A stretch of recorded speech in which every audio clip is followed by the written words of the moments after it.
Bespoke radio for the masses. Headline edition, July 8, 1947. The Army Air Forces has announced that a flying disc has been found and is now in the possession of the Army. If the game is rigged, change the game. Game changer. I occasionally think how quickly our differences worldwide would vanish if we were facing an alien threat from outside this world.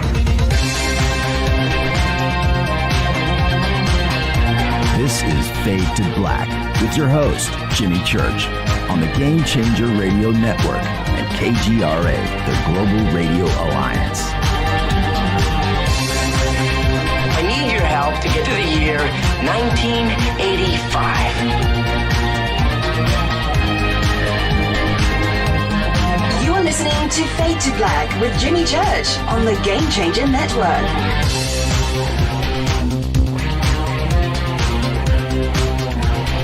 Good evening, Fade to Black. Bespoke radio for the masses. Yeah, man. Today is Thursday, November 18th, 2021. 321 days into the new year, only 44 days left.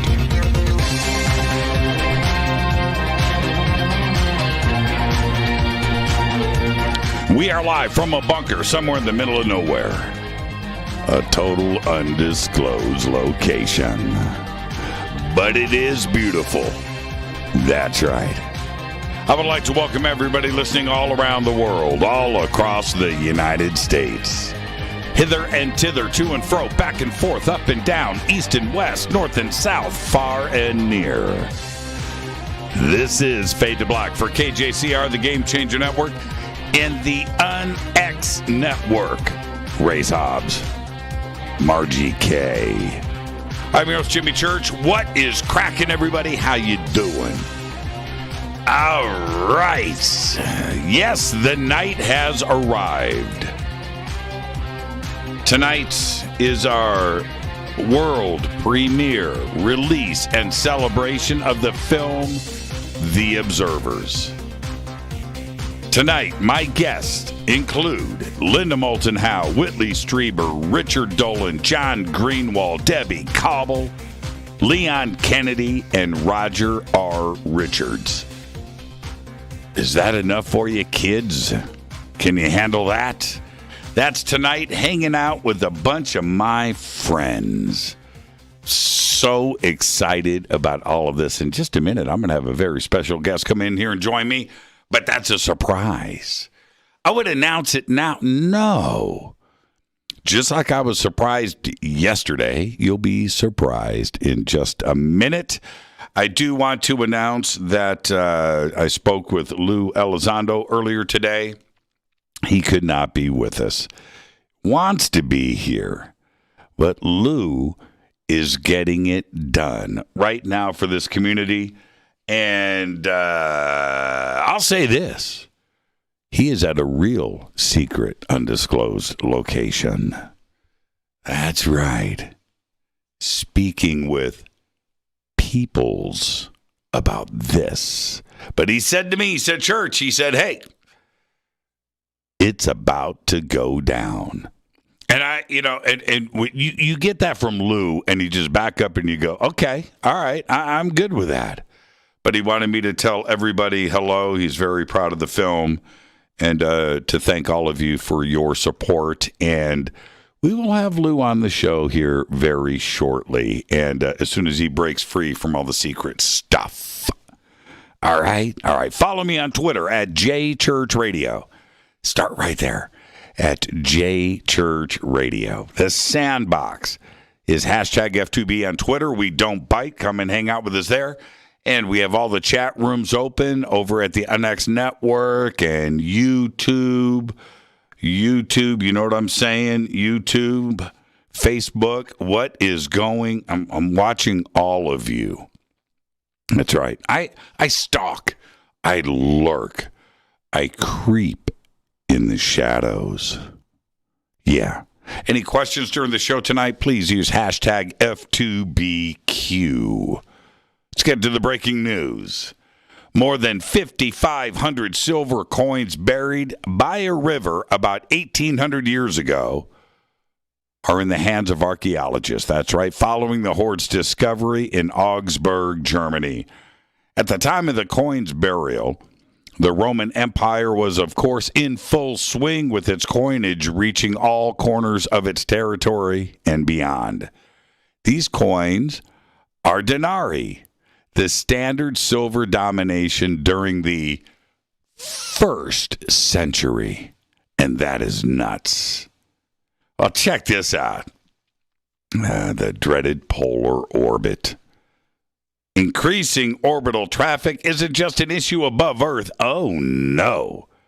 This week, we learned that India's Chandrayaan-2 orbiter circling the moon had to adjust its path to avoid coming into contact with NASA's Lunar Reconnaissance Orbiter. Both orbiters are circling the moon in a polar orbit, meaning they necessarily risk coming near each other over the lunar poles. So, the two space agencies agreed that the Indian spacecraft had to move. NASA's not moving.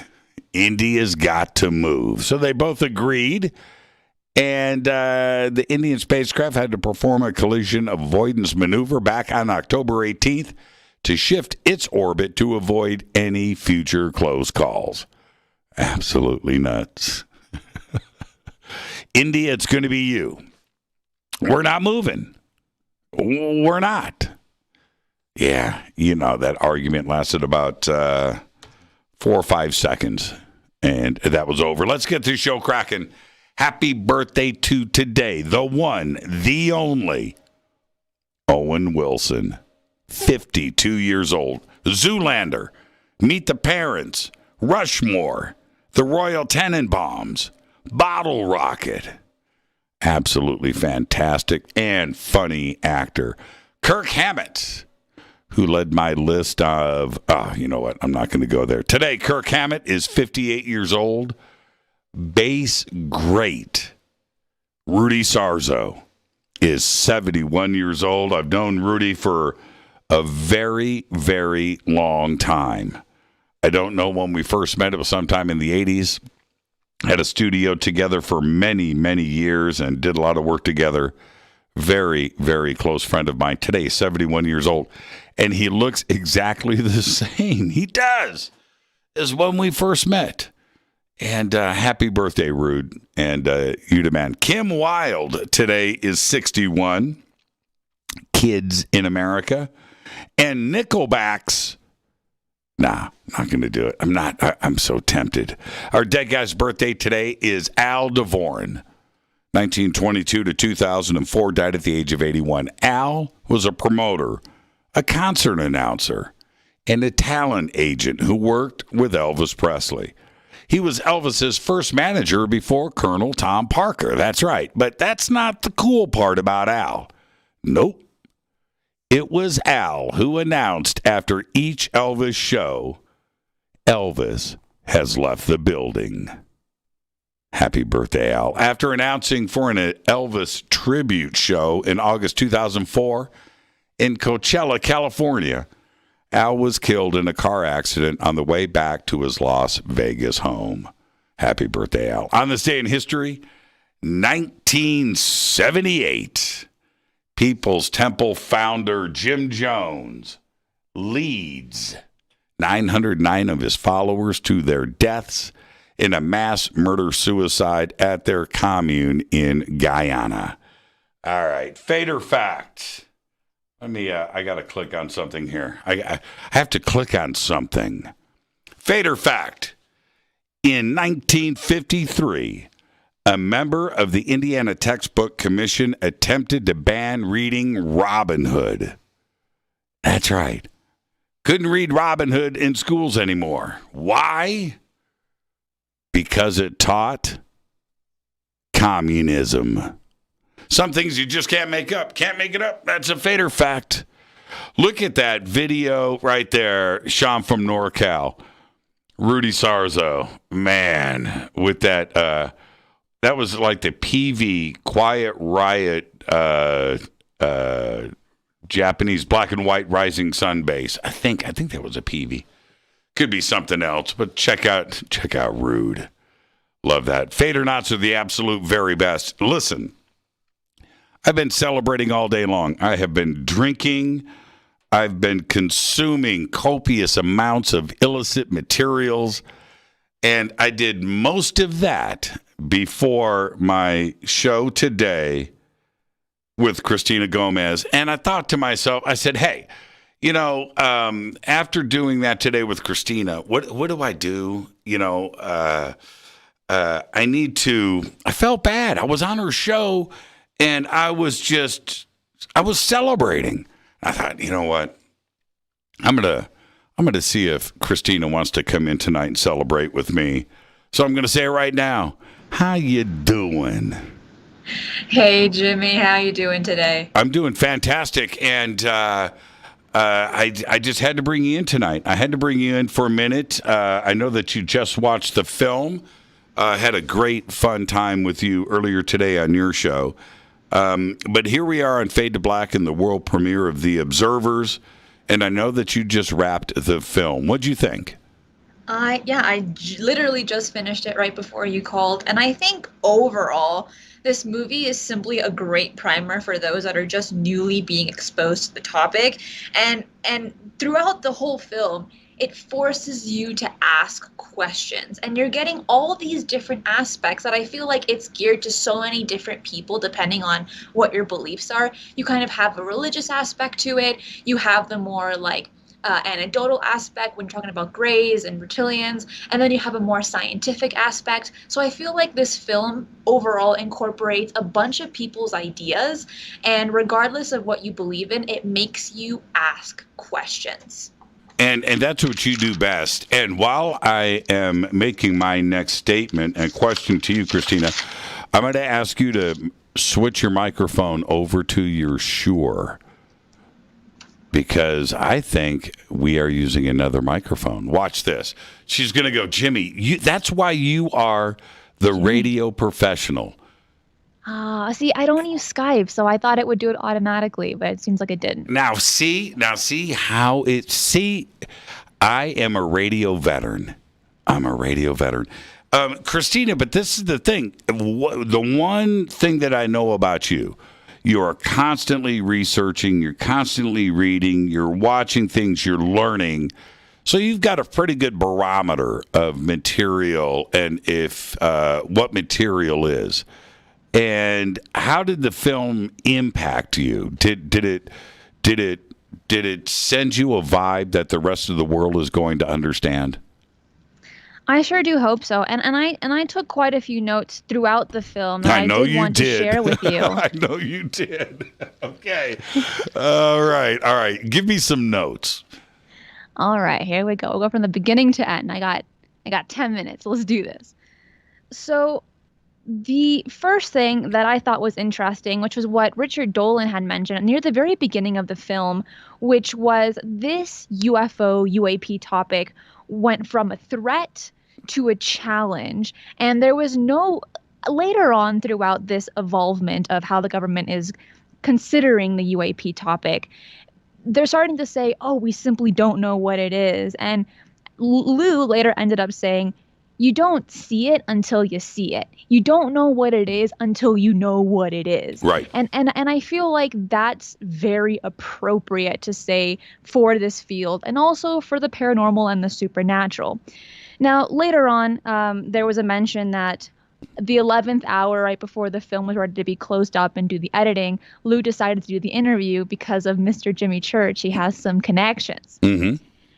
And in this interview that Lue did for the film, for The Observers, he was saying, and I feel like he's kind of, with Lue Elizondo, he's a really special character because he's never going to say aliens are real. He's never going to give you the full answers to what's going on.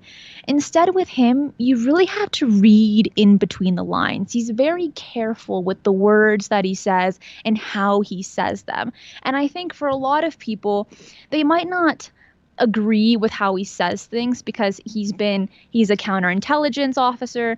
People don't believe him, or some people really do believe him and they're like huge fans of his. But again, he is a man that still has to follow some rules, even though he's no longer part of ATIP, at least to our knowledge. He can't just spill the beans. So instead, I feel like he states, the more information that we get, the more and more we can believe that we're not alone. Now, if I don't know if that would be classified as disclosure or not, but coming from a man like him with the special words that he uses, I feel like that's dropping a lot of bombs that maybe people aren't catching. And he's a man that one can't really say things straight away, but he's very realistic and he doesn't want to give false hope to people. And he says, and he said before in the past in multiple interviews, is that he wants everyone to be a researcher, to look in between the lines and to do the research yourself to find your own answers, because we're simply just not going to get it from the government. As you said at the very end of the film, there is no way the government's going to give us disclosure. Instead, we will be getting it from ourselves. And then that kind of led me into the thoughts of my generation. And for those that don't know who I am on your show, my name is Christina Gomez. I'm 22 years old and I'm still in college. So what I've realized, and with talking to old generations, being so involved in the topic, I feel like myself and those of my age as well can see that we will probably colonize Mars in our lifetime. We have the technology where we're already able to explore space. It will probably be in my lifetime that we will have bases on the moon. These aren't things that are out of our reach. And with humanity, since the beginning of time, we are so adventurous, we're so curious. We have crossed the oceans when people thought it was impossible. We have passed the desolate deserts when people said you're going to die if you cross the desert, yet so many of us have survived. And we want to explore the new horizons every single time. We want to get that new high, in a sense.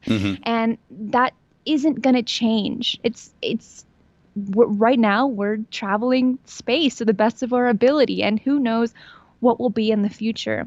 However, every time that we've traveled so far in our history, no matter what country it's been, a lot of the times when colonists come or conquistadors come, they enslave, they rape the lands, they kill, so on and so forth. Now, if another civilization is seeing this, okay, let's go into the belief that there are possible extraterrestrials seeing how humanity is evolving. Would they really want to interact with a species that is so warlike, that fights one another simply because of not just our race, but our beliefs, our opinions, some information that we find that people don't like? And here's the thing, we're all the same. We're all part of the human race. Now imagine another race coming down and saying, hello humans, I have come from the planet Czar and I just want to say hello to everyone. Based off of our human history, it's not necessarily a wise idea for the majority, because they'll immediately probably go into a lab, be dissected, be tested, and understand how they work, all of their bits and pieces. But again, I could be wrong. Maybe that's not the case. Maybe we have evolved past that. But I think based off of simply our human history, other civilizations are possibly still hiding in the shadows to the majority of the human race, because they see what we've done before. But maybe we'll be more sensible. And I think for the government, or those that believe that the government has all of these answers, that yes, a contract was signed between the Greys and the humans or whatever other race so that they could abduct humanity and we get technology, whatever, this, that, and the other. That's all of that is for profit. It's for greed. And is the government hiding the information that aliens are among us because they can't gain anything from it? There can't be any money from it? Is that the case? And if that is the case, then you're practically ruining a beautiful reality that simply could be possible by hiding the fact that if these entities are coming in and sharing whatever their knowledge and their technology with us and the human race doesn't know because the government's not gaining money from it, that's disgusting. That is absolutely horrific. But yet again, maybe the military, corporate companies, the government, maybe they really don't have the answers. Maybe it is very possible that they're not covering this up because they're doing it for greed. Maybe they're covering up because they're scared, because they don't know what's truly going on. And 50, 60 years ago, if the government came out with disclosure and saying, yes, aliens are real and we have all this information, it's very possible that those people 50, 60 years ago could have been running for the hills being terrified because it doesn't fit their norm. It doesn't fit their mentality of, well, I'm just here to have a family, feed my family, and then die. In my generation, and I feel like I'm speaking for many people in this case, we grew up with television. We grew up with alien movies, TV shows, cartoons. We expect to have disclosure in our lifetime. Many of us already believe that there is no possible way we're the only beings in the entire universe. It's not possible. So if disclosure did come today, I think we would be ready for it. I really do. And this movie led to a lot of those feelings of hope, but also a little bit of despair at the same time, seeing where previous generations have been and how they had to fight, and how it's slowly becoming easier. In just several years, I feel like we've made huge leaps that people 10 years ago couldn't have imagined. I don't think it would have been possible without some very important people that have come to the front lines and really pushed for disclosure, one of them being Lue Elizondo. And again, I know people are very on the fence about him. Either they love him or they hate him. But regardless of him being a counterintelligence officer or not, he goes on practically every podcast that he's invited to, no matter if you have 10 subscribers or 100,000. And he is going, to the best of his ability, answer the questions that you have. Same with the mainstream media. Same with the people in office and politicians and so forth. I feel like he is one of the few people that have made a big difference in the short period of time that all of this has happened. Well, let me ask you this, and that makes me very happy. I never thought that I would appreciate Invader Zim and what it taught your generation and prepared you for this. But that was very well said. But in the short time that we have left, you brought up a great point. You guys were your generation. You guys. What do you mean, you guys? Well, I'm talking about your generation and. With technology and cartoons and television and movies and things, and you guys and games, right? You're a gamer, so you know what production is, and you know what something should look like. How was that for you? The production of the film and the look and the feel of the film. I really liked the backdrop. I thought it was really nice, and how each person had a slightly different color, either depending on their outfit or something to like the opposite of the color spectrum. I found that really interesting. The only thing that I didn't like that's relatively new with documentaries is the moving camera and the wobble. It's like a new style. I'm not a fan of it personally. That was your generation. Your generation it was my generation. Let's be perfectly clear. We're trying to be hip, young, fresh, and cool with the guerrilla style of camera work. I enjoy that part of it though, and I think all too often. And you're my guest right now, and I want to hear from you. But I think all too often we have a static camera; it doesn't move.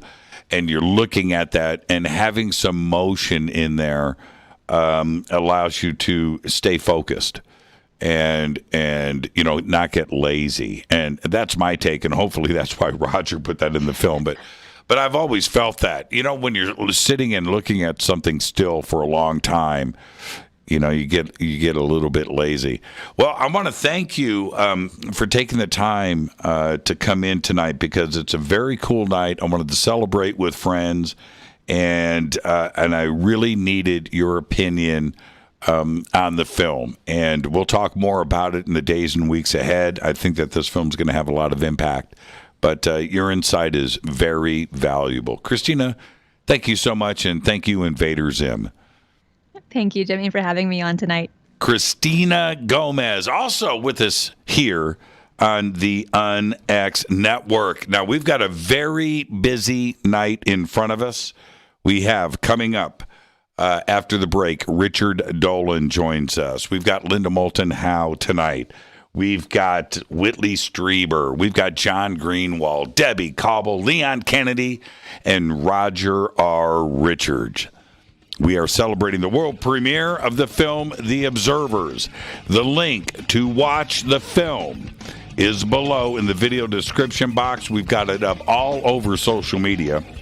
And also, I now have access, and so does the rest of the cast and crew, to hundreds of outtakes and footage from the film that hasn't been released. And I'm going to be springing it on you, as well as everybody else, over the next week. It's incredible. Maybe a month. I've got too much material. Way too much. And it's all cool. All right, I'm your host, Jimmy Church. I'll be right back with Richard Bleepin' Dolan. Stay right there.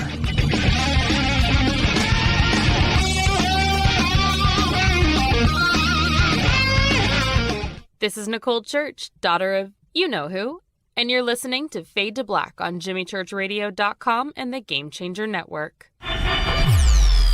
You're listening to Jimmy Church and Fade to Black on the X.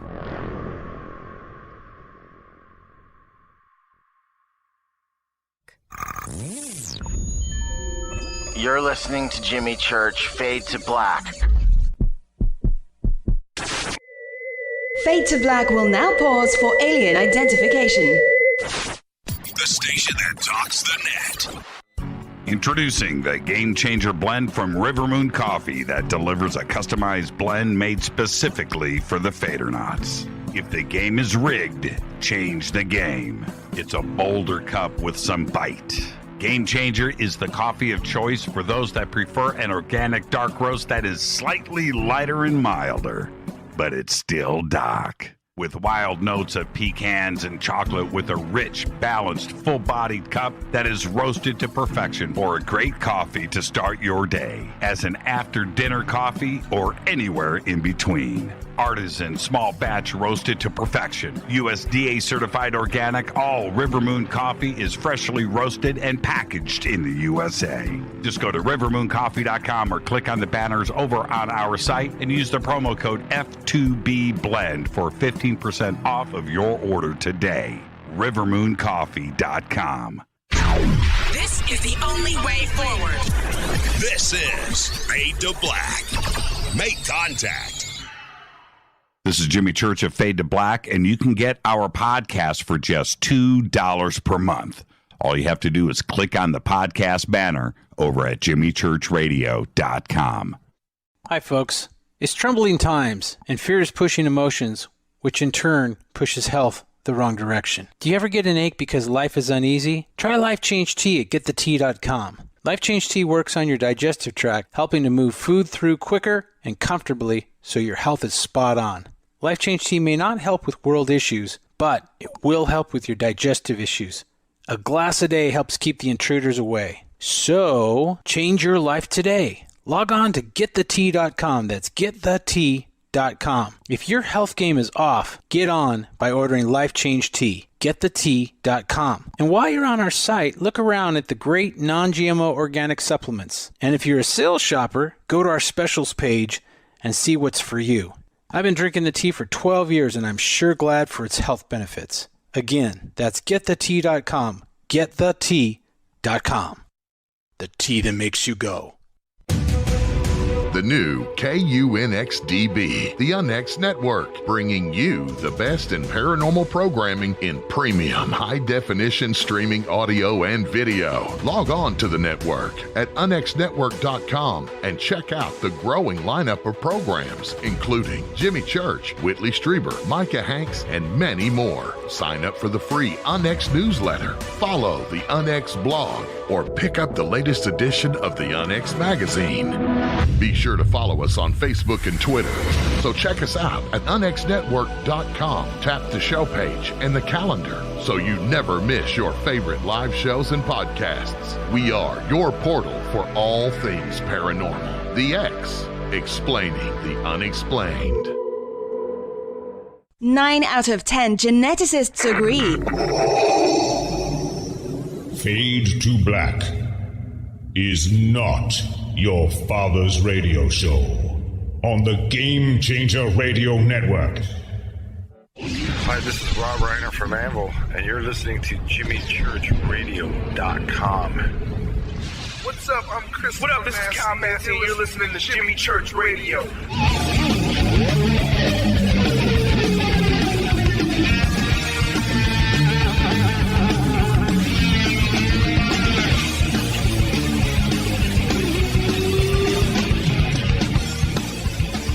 All right, welcome back. Fade to Black. I am your host, Jimmy Church. Tonight we are celebrating the world premiere of The Observers, now in worldwide release.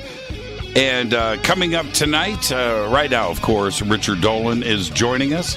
We have Linda Moulton Howe. We have Whitley Strieber, John Greenewald, Debbie Cobble, Leon Kennedy, and Roger R. Richards. And this is a celebration, and I'm not going to have a huge, long introduction. Everybody here doesn't need an introduction, and certainly not tonight. And I'm also not going to ask Richard about the last song that he listened to today. I'm not going to do it. I'm going to say good evening, Richard. How you doing, my man? Hi, Jimmy. Good to be on. Man, it's great to see you smile, and I want to get straight to it. I called you earlier this week, and I said, man, what's going on? He said, man, I'm in the middle of this film, Church. I'm hanging up now.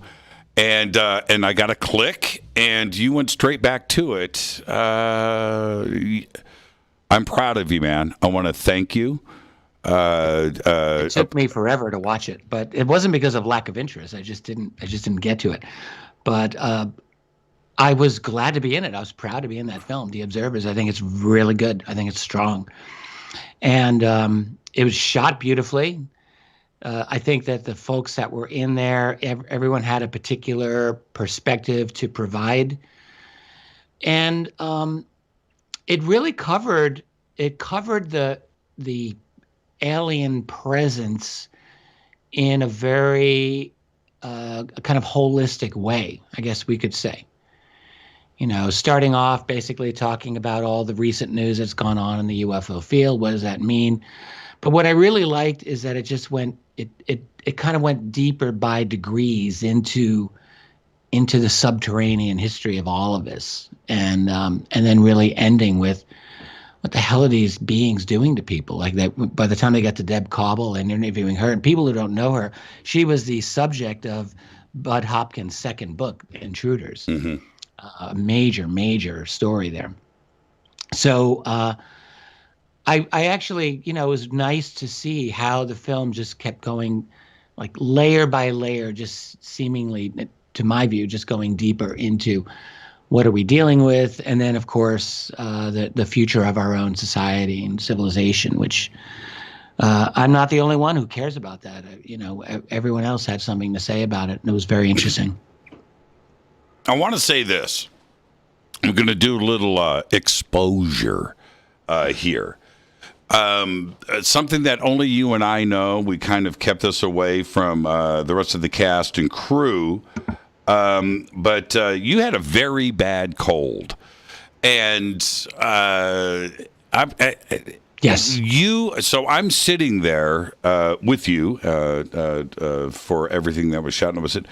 And do you think Richard, be straight with me, man.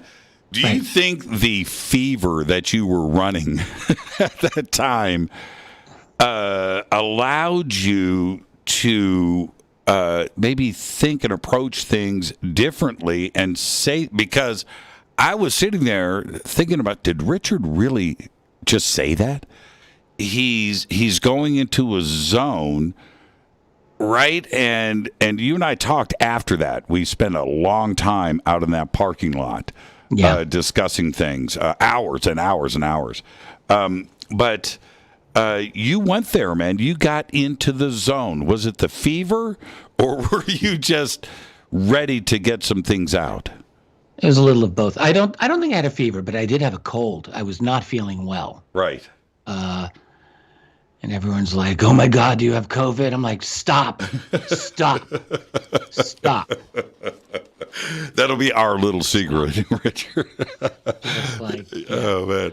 But and I did not. No. But you were in the zone. You were in the zone, Richard. I felt like hell. I was. You know what happens? I think. I just feel like time is running short in every way. Like, no one has an infinite amount of time. I don't have an infinite amount of time. I've been studying the UFO subject long enough. I've been studying the world long enough, I think. And I just feel like in the last few years, for me personally, a few things have crystallized. And when I say that I think we are in the middle of a global revolution, like an orchestrated global revolution, I'm just going to say it at this point. I'm not going to give up. And when I think that our civilization is being herded into one big freaking giant anthill, right, I'm going to say that too. So I got to a point where I just decided I just don't care anymore. Like, I mean, I care about being accurate. I care about being respectful of other people, even those that I disagree with. But I don't care about holding back on what I think is going on in this world, whether that means the UFO situation, the alien presence, or the global situation, which ultimately there has to be a tie-in, and there could be very well be more of a tie-in than we're really thinking.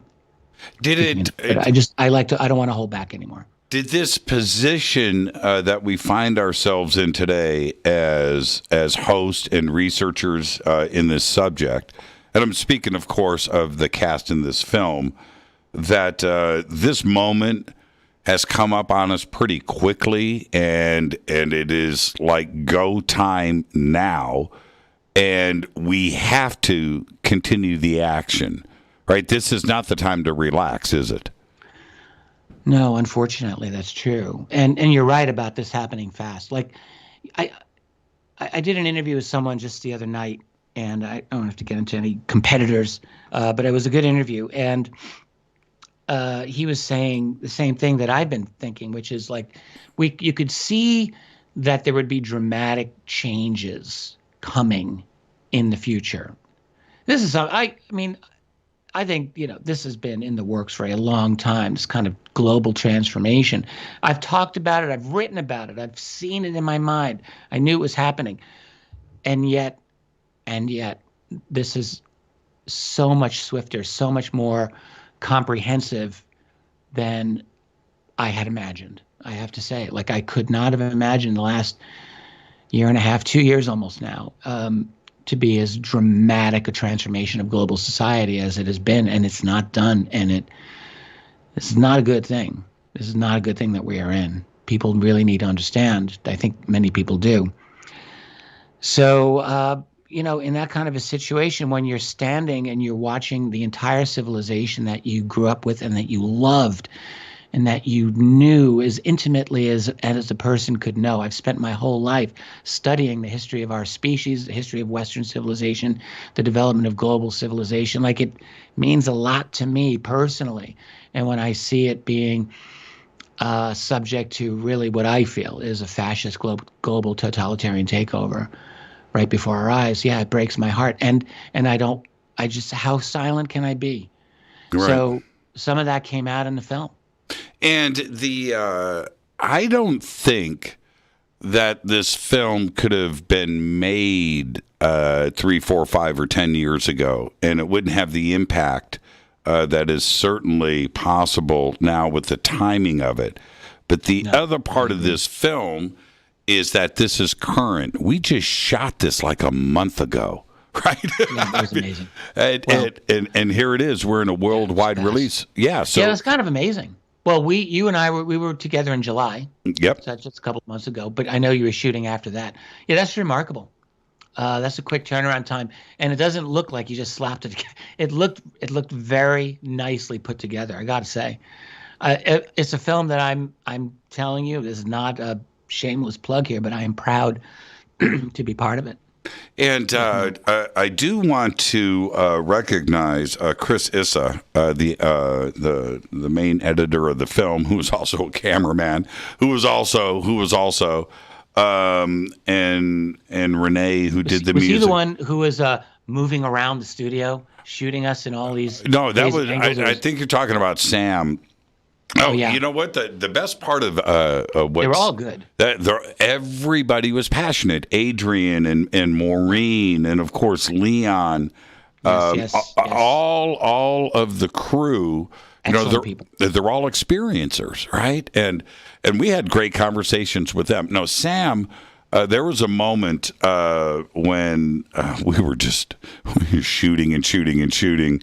And Richard fell asleep on this couch. He said, "Man, I'm just going to take a quick nap." And you know what? I might have an outtake of this. I might have video, Richard, 4K, high def, shot on a Red 1. And we caught that moment. I'm going to save the rest of the details for later if I do really. I forgot about that, but yeah, that was the roaming guy, and but we caught something pretty magical on tape. And what do you think the impact is? Because I know that our community, Richard, of course, is going to thoroughly enjoy this film. They're going to get it, and these are all of their favorite researchers and things that happen in this film. But this was made for the rest of the world. How do you think the reception is going to be? Well, I think that what's nice about this is I do believe that it could potentially, I mean, this is what I'm hoping for, hit a large audience. It's not an intimidating movie. Well, I mean, it is and it isn't. I mean, the themes, for people who haven't studied or looked into UFOs with any depth, this treatment, The Observers, goes into some deep places. That's the truth. And the fact is that the UFO subject is a steep learning curve. Like, this is not something a lot of people, especially people with good education, they think they're smarter than everyone else. They're like, oh yes, I'll grasp this. I'll just I'll read whatever Carl Sagan had to say, or Neil deGrasse Tyson. And I don't think they realize just how deep this goes. And this film goes deep. So, and it's deceptive because it starts with the surface kind of news level stuff that's been happening lately. So it's very accessible in that sense. But you watch it, each segment takes you deeper and deeper into this mystery. So I think it's actually really well designed to appeal to a broad audience, as well as, folks like us who kind of live and breathe this subject. But I do think it's got the ability to go to a broad audience, partly just because it's so visually, it's shot in a really artistic way. I think it works. I think it works really well. So I'm hoping. There was something interesting that kind of revealed itself to me, and it's this. And you were there for it, so I've got to. I can't wait to hear your answer or your insight. But that is this. Roger had a way of asking great questions, but they were almost, I think maybe the word is esoteric or almost poetic. And I didn't quite figure things out. But you were there. You went through it all. And then you see the film, and you see where Roger was intentionally going with all of this. and he had the vision to weave this story together and put it together. It was pretty amazing to see that, right? Yeah, what people don't realize, I mean, if you've never shot a documentary, it's hard to appreciate. So when you see all these talking heads on the screen, like whether it's Linda or myself or Whitley or William Henry or whomever, I mean, people I think realize, okay, so that person's answering a question, but I don't think people really, like, they may not appreciate just how important the producer to this is. So here's Roger asking I've been asked a lot of unusual and interesting questions over many years when shooting documentaries. And I've got to say, Roger's level of interrogation or questioning or eliciting information was very, very high level. And you're right, almost esoteric. And I'm sure I wasn't the only one who was a bit taken aback, like, wow, I'm thinking this guy, I had no idea. I didn't know he was operating on this level. So he was asking me some very meaningful, deeply thoughtful questions. So when people, like, if anyone ever likes anything that I say in this film, like, they should realize that those answers were elicited by very outstanding questions that would spark those types of statements by me or Linda or whomever. These were really, really, I can't even remember like the specific questions he asked me, but I remember thinking, holy crap, like where did these come from? They were very unusual, and they were very thoughtful, like in the sense of, I could see he did a lot of homework for this. Yeah, the word that it's a simple word, but clever. Clever, yeah. Right? Clever. Sure. And always remember, Richard, a good director directs. A great director does more. That's right. Do we want to tell people what that's from or not? You know what? And let me tell you something. I watched that 5 times this week. 5. Rick Moranis in that scene. We're talking about Second City Television. Second City Television. Which we are both huge fans of. Huge fans. Yeah. And I directed you to, this is the great Eugene Levy playing Bobby Bittman. How are ya? The original Krusty the Clown laugh, by the way. Yeah. Promoting his new book, A Filmmaker's Guide to How to Make Rick a Movie. Moranis plays this perfect Dick Cavett. Dick Cavett. He's got Dick Cavett down. Oh, completely. Such a funny scene. Yeah, Bittman's is the director of this movie, and he says, "Well, Dick, you didn't ask me about my book." So Richard, okay, and so what led up to all of this, everybody? So we're talking about this, and then Richard hits me in a phone call, and he goes, "Jimmy, you're Bobby Bittman." And I was like, "What?" And at first, I say that you were Bobby? Hold on, yeah, you did. But the thing is, I was a little offended, and then I thought, "No, I am right." And so anyway, Richard goes, with love. He did. And Richard goes, "Jimmy, a good producer produces. I mean, but a great producer does more." And that was the running joke for the week while we were shooting the film. That's right. And I had to go back after all of that and watch those scenes this week on Second City Television. And I had Steve Berg. I had Steve Berg on the other night, and we started getting into the Second City stuff. But I needed some Second City information leading up to the show. And I'm like, there's only one guy to call. Richard Dolan. I said, "Richard, I got a show in 10 minutes, man. I got a Second City question." And you remember this? I'm going to share this with everybody. Richard picks up the phone. "What's up, church?" And I go, "Dude, this is not a UFO call." "Okay." Did I not, Richard? This is not a UFO call. Talking about Second City Television. And I need a question answered. Well, back to the film. There is a definite Act 1, Act 2, and Act 3.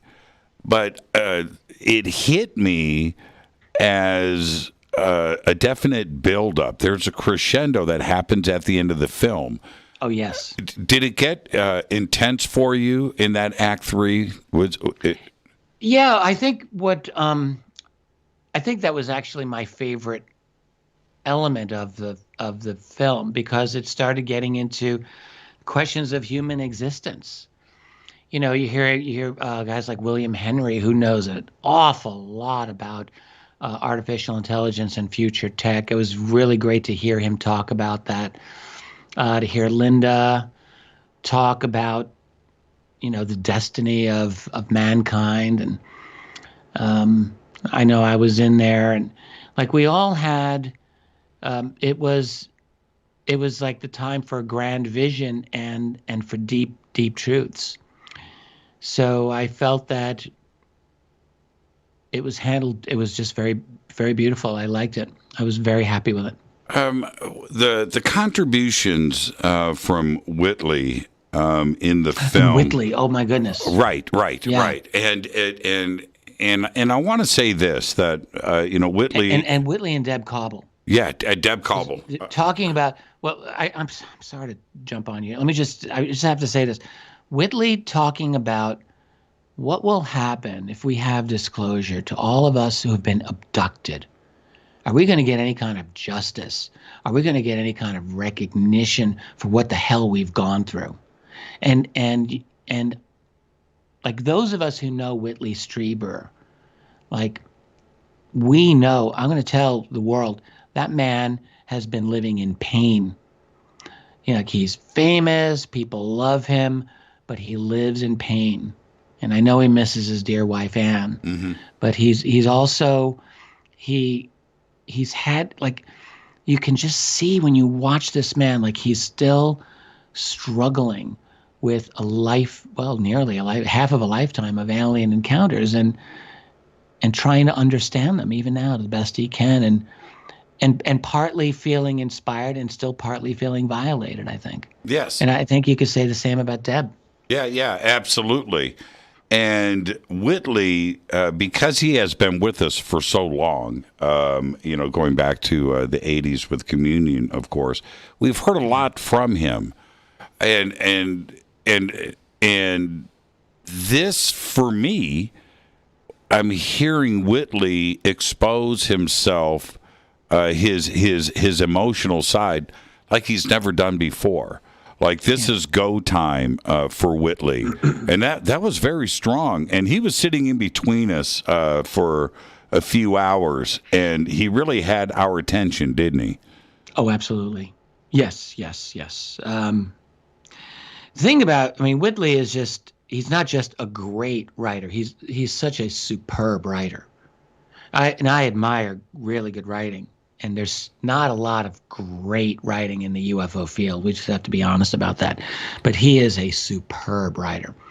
So there's that. But he's also, you know, you can just see this is a deeply thoughtful man with a probing intellect. Like he's very sharp and very thoughtful. And he's at a deeply philosophical stage, I think, in his life. So everything that comes out is just, you know, next level truth bomb, frankly. Yeah, and I think as we close here, Richard, you said the word that I think does it for me for this movie. This isn't black and white facts. This isn't a historical narrative. This is, I think, a deeply philosophical movie of friends that have gathered together to discuss this passionate subject from another point of view. And I think that's what has impacted me most. Same for you? Sure, yeah, I think that puts it pretty well. It's a philosophical movie. It's a philosophical, say, exploration into what I still feel after all these years is the most incredible mystery of our time, and probably the most complex subject that I know of. I mean, something that affects all of world society and our destiny, our very destiny as a species. And I think, yeah, it was very philosophically handled. Well, always remember, Richard, a good historian histories. A great historian does more. Does a little bit more. It does a little more. Thank you so much, my friend. Congratulations. And again, from myself and the rest of the team for The Observers, I thank you for your participation, and you helped make this film be very, very special. Thank you so much. Thank you. It was my pleasure and my honor, and I was very glad to do it. Thank you, Jimmy. Richard, and hello to the Fadernauts. Richard, thank you, Richard. Richard Bleep and Dolan. Thank you, Richard. Have a great night. Again, thank you so much. Thanks, Jimmy. We are celebrating the world premiere of The Observers. Richard Dolan. Coming up next, Linda Moulton Howe on the Game Changer Network and the UnX Network.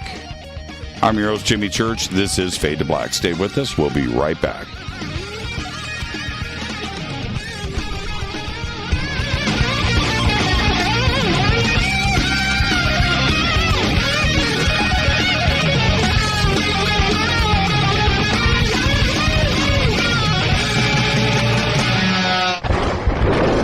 This is Fade to Black with Jimmy Church on the Game Changer Radio Network. Your 1 million gigawatt paranormal powerhouse, KUNX DB, the X. This is Billy Carson with ForbiddenKnowledge.tv. Forbidden Knowledge TV has just reached its 1 year anniversary. That's right, 1 year. And as a show of appreciation, we are giving all new subscribers a free 30-day trial of ForbiddenKnowledge.tv. That's 30 days to binge watch thousands of movies, documentaries, conferences, workshops, lectures, yoga classes, meditation courses, and so much more. So log on to ForbiddenKnowledge.tv from your computer or mobile device, or get the Forbidden Knowledge TV app on Apple TV, Roku, Amazon, iTunes, or Google Play today, and use coupon code 30daysfree. That's coupon code 30 days free on ForbiddenKnowledge.tv today. Because you never got that pony you always wanted. Damn it. Jimmy Church and Fade to Black on the Game Changer Network. Listen, I know, and you know, that you've always wanted your first crystal skull. Or maybe you're a collector just like me, but you just don't know where to go to find the real thing. Then I met Carolyn Ford over at EinsteinTheCrystalSkull.com. Carolyn is the guardian of Einstein, one of the most respected ancient crystal skulls in the world. All of her unique skulls have been imprinted sitting with Einstein in his sacred lodge and are carved from the finest gemstone and materials. Imprinting is the process of receiving the ancient wisdom from the master skull or master computer. Einstein, the ancient crystal skull. To see Carolyn's current collection of crystal skulls, just visit her store at EinsteinTheCrystalSkull.com or click on the banner over on our site. Don't forget to use the promo code Jimmy at checkout to receive 10% off of your order today. That's promo code Jimmy. Finding your first or next crystal skull is easy. Just visit EinsteinTheCrystalSkull.com. When you take the beans from Central America with dashes of Indonesian and African mixed in and then roast it to the dark side of Fade to Black, you create the ultimate brew of fringe. Introducing the Fade to Black blend from Rivermoon Coffee. Yes, Rivermoon's darkest customized roast was created for the love of Fade to Black. The alchemy of masterful roasting and smoking the beans is in every sip of this full-bodied, dark Java. I need my coffee dark, deep, with distinct bittersweet chocolate highlights, just like the bunker. Leaning further into the darkness of the roast is Fade to Black blend from Rivermoon Coffee. Just click on the banner at jimmychurchradio.com and use the promo code F2B Blend for 15% off of your order today. Hello, I'm Katie, and you're listening to my main man, Jimmy Church, on jimmychurchradio.com. Hi, this is Ray Hobbs here, repping the planet, and you're listening to my good friend, Jimmy Church, Fade to Black. This is Toby Kebbell, You're listening to JimmyChurchRadio.com. Don't hurt me, Jimmy. I'm only little. Hey, I'm Adrian Grenier, and this is Ari Gold. We're the Honey Brothers. Yes. We are also Honey Brothers. Hey, I'm Adrian Grenier, and I'm Ari Gold. We're the Honey Brothers, and you're listening to Jimmy Church. The Revolution. This is Jimmy Church of Fade to Black, and you can become an official Fadernaut by just going to our membership section at jimmychurchradio.com. Hello, this is Serena Wright Taylor from Conscious Life Expo, and you're listening to Fade to Black with Jimmy Church, who holds the Lucky Pony record for the best astrological chart since 1963. True story. This is Micah Hanks of the Gralien Report, and you're listening to Jimmy Church on Fade to Black.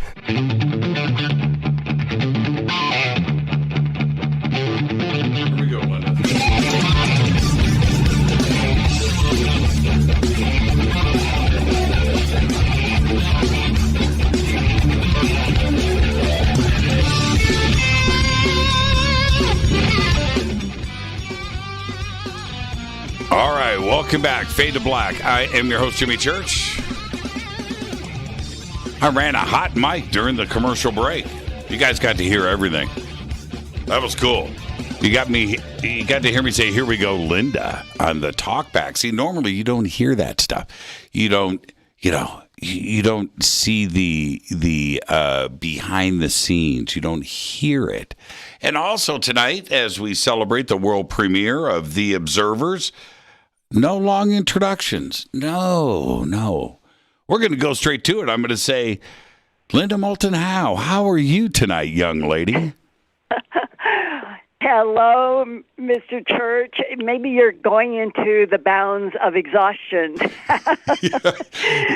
But I am seriously, I think that the timing of the release tonight officially of The Observers is perfect in the context that it was recently that the Director of National Intelligence, Avril Haines, when she was asked about a report in which the government admitted that it could not explain 143 out of 144 military encounters with mysterious flying objects that the government likes to call UAPs, she said, quote, "There is always the question of, is there something else that we simply do not understand that might come extraterrestrially," close quote.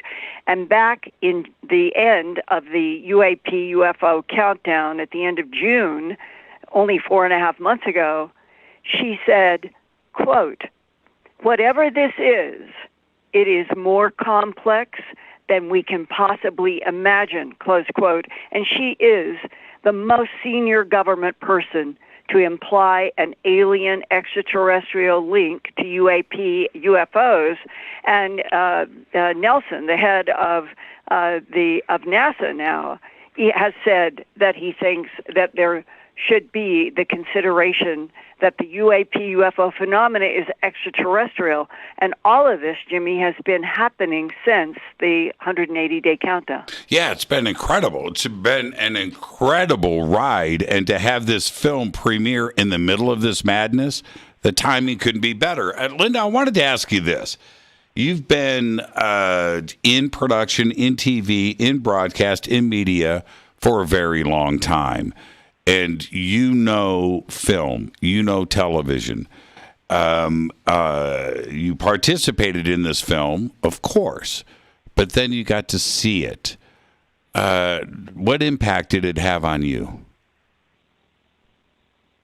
In spite of being lighted like a Halloween night in some of the scenes and all of the other things that you could look at and say, I wish we had done this and this, the truth is that the whole 90 minutes at the end, it was a physical feeling at my core that this is extremely important and that probably nothing quite like it in terms of several voices that are bringing facets, almost like a drum roll. I think of the feeling of watching the film unfold with each of us contributing different facets and feeling that the pace of it never let up, and that by the end, when it finally came to an end, I felt like I had been running. I had an actual physical feeling of running, like a physical exertion of energy as I was absorbing what I know is extremely important content.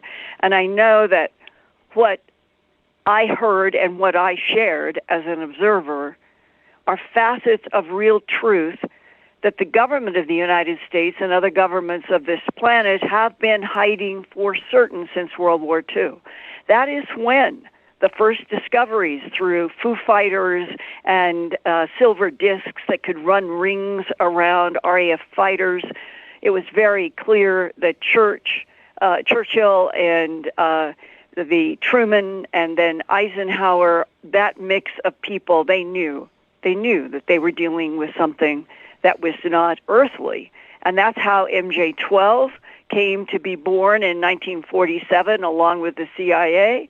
And right from the beginning, at the time that we had the various craft crashes in Roswell, which may have been because we were throwing strong microwaves at the UFOs trying to see if we could bring them down, and maybe we did. But that wasn't the end, because whatever aggression we applied, they were able also to turn it around to their favor. And as Len Stringfield told me back in the early 1980s, he said from his own experience in the Air Force that there was a standing order to try to bring down UFOs. Our government wanted the technology, and that aggression brought on us the bringing down of pilots and planes in crashes, and that eventually, as I understand it from Len Stringfield, there began to evolve a very uneasy standoff to a certain extent. Now, today, in 2021, it's my understanding that we have gone quite a bit further in establishing some kind of communication with beings that are more humanoid, not grays, and not reptilians, and that we actually are working in some kind of a collaboration that would help the Earth, not hurt the Earth. And I don't think that those are sugar-coated fantasy words. I think it is happening. But the bigger issue of all of this is that we are in a universe like Earth. There are friendlies, there are neutrals, and there are hostiles, and there are wars, just like Earth. And that whatever the future is going to bring, we humans have got to grow up. We have got to get out of this strange policy of silence and denial for millennia by power brokers that we're not supposed to know that we're in a universe teeming with consciousness and that not all is rosy. And once that becomes the landscape, once we have that headline that goes around the world in every single language, we're not alone in this universe and we don't have all the answers, but we feel that we can tell you we have allies, and we're moving into a brand new age where we will be expanding out into our own solar system and beyond. And that's where this is headed, as far as I can see. Now, there was a certain vibe or vibration on the set of the film where we have this group of friends, we all gather to do this production, and there was a high vibration there, and we were all in such great spirits. But that's great. But the crew was also there with us in that vibration, which leads me to director Roger Richards' style of shooting and asking questions. And I was listening to the way that this tapestry of questions and the flow of it with you, and it brought stuff out of you that I was so happy about. But I was thinking, is Linda aware of this open consciousness that she's doing right now. And I felt that you were able to go to places that maybe you haven't had that opportunity before. And there was things that contributed to that. But did you get the same feel, the same sensation? Well, I know that I felt I had the dilemma. Do I remain slightly reserved? Right. In the content. Right. And when they blasted me with that spotlight, with cameras all around, that's what I call the Halloween lighting. Sure. It shows every one of your weaknesses and strengths. And then the question started. There was a feeling inside myself that the surrounding and the environment and the production and all of it sort of began to fade away. And I found that where I was then, I was speaking from inside of myself out. And when I hit that level, which I can't push a button and do, right. But when I hit that level, it's like a different gear shift. And I know that where it's coming from is a truth that this particular soul, spirit, and body has had some insight directly or indirectly, and I feel that the material takes on kind of an energy and life of its own, and that definitely happened, sitting on that riser with that strong spotlight on me, because I remember, it's probably you have too, you're aware in the beginning of all of the physical world around you, and that's where you're worried about this and worried about that, and then when this other gear takes place, all of that just fades away, and whatever is energizing that release, it seems to me that, as far as I'm concerned, it's the best I can give at that moment in time of what I have learned. And that's what I hoped to contribute to the observers. And when I watch the film, I feel that happened. You enter that tunnel, right? It's like a tunnel. Yeah. You're absolutely right about that. Everything goes fuzzy. And I think in large part the way that Roger, in a conversational way, is very deliberate. I used the word clever earlier. Very clever, because we don't know what's in his mind, where the film is going to go. He did. He's thinking 3D through all of these interviews. And then you see it woven together in the film. And you're like, that's where he was going. Oh, okay, right. And the film ends up telling this story. It's got a beginning, a middle, and an end. And it was really well done. I was so happy. Were you surprised to feel that storyline, the Act 1, Act 2, and Act 3, and the way that the crescendo ended on Debbie's last words? Well, to me, I am so glad that I asked if she could participate, because I think that she was an eloquent voice of every man, every woman, every child who has had interactions with the non-human, and that is absolutely happening on this planet. That is not some conspiracy theory. This has been happening really for millennia, and her voice was very important for the every man who out there, the people who have been afraid to talk because they didn't want to be ridiculed. We have to come to terms with what is actually happening on this planet. And that is, to me, that's the gestalt of the observers. Coming to terms, honestly, for the first time about what is actually happening on this planet between humans and other life forms and advanced intelligences. And that as it evolved from the extraordinarily beautiful opening music and credit scene, and picked up that rhythm that kept going through voices and voices and voices in rhythms. It is that the film is so much greater by the time you reach the end than any part of it. Mm-hmm. And that is what you want. You want the power of a whole piece, and that's what The Observers gives. Now, what do you think the impact is going to be outside of our community? Is the world ready for a film like this? Well, we're probably in an experiment to see.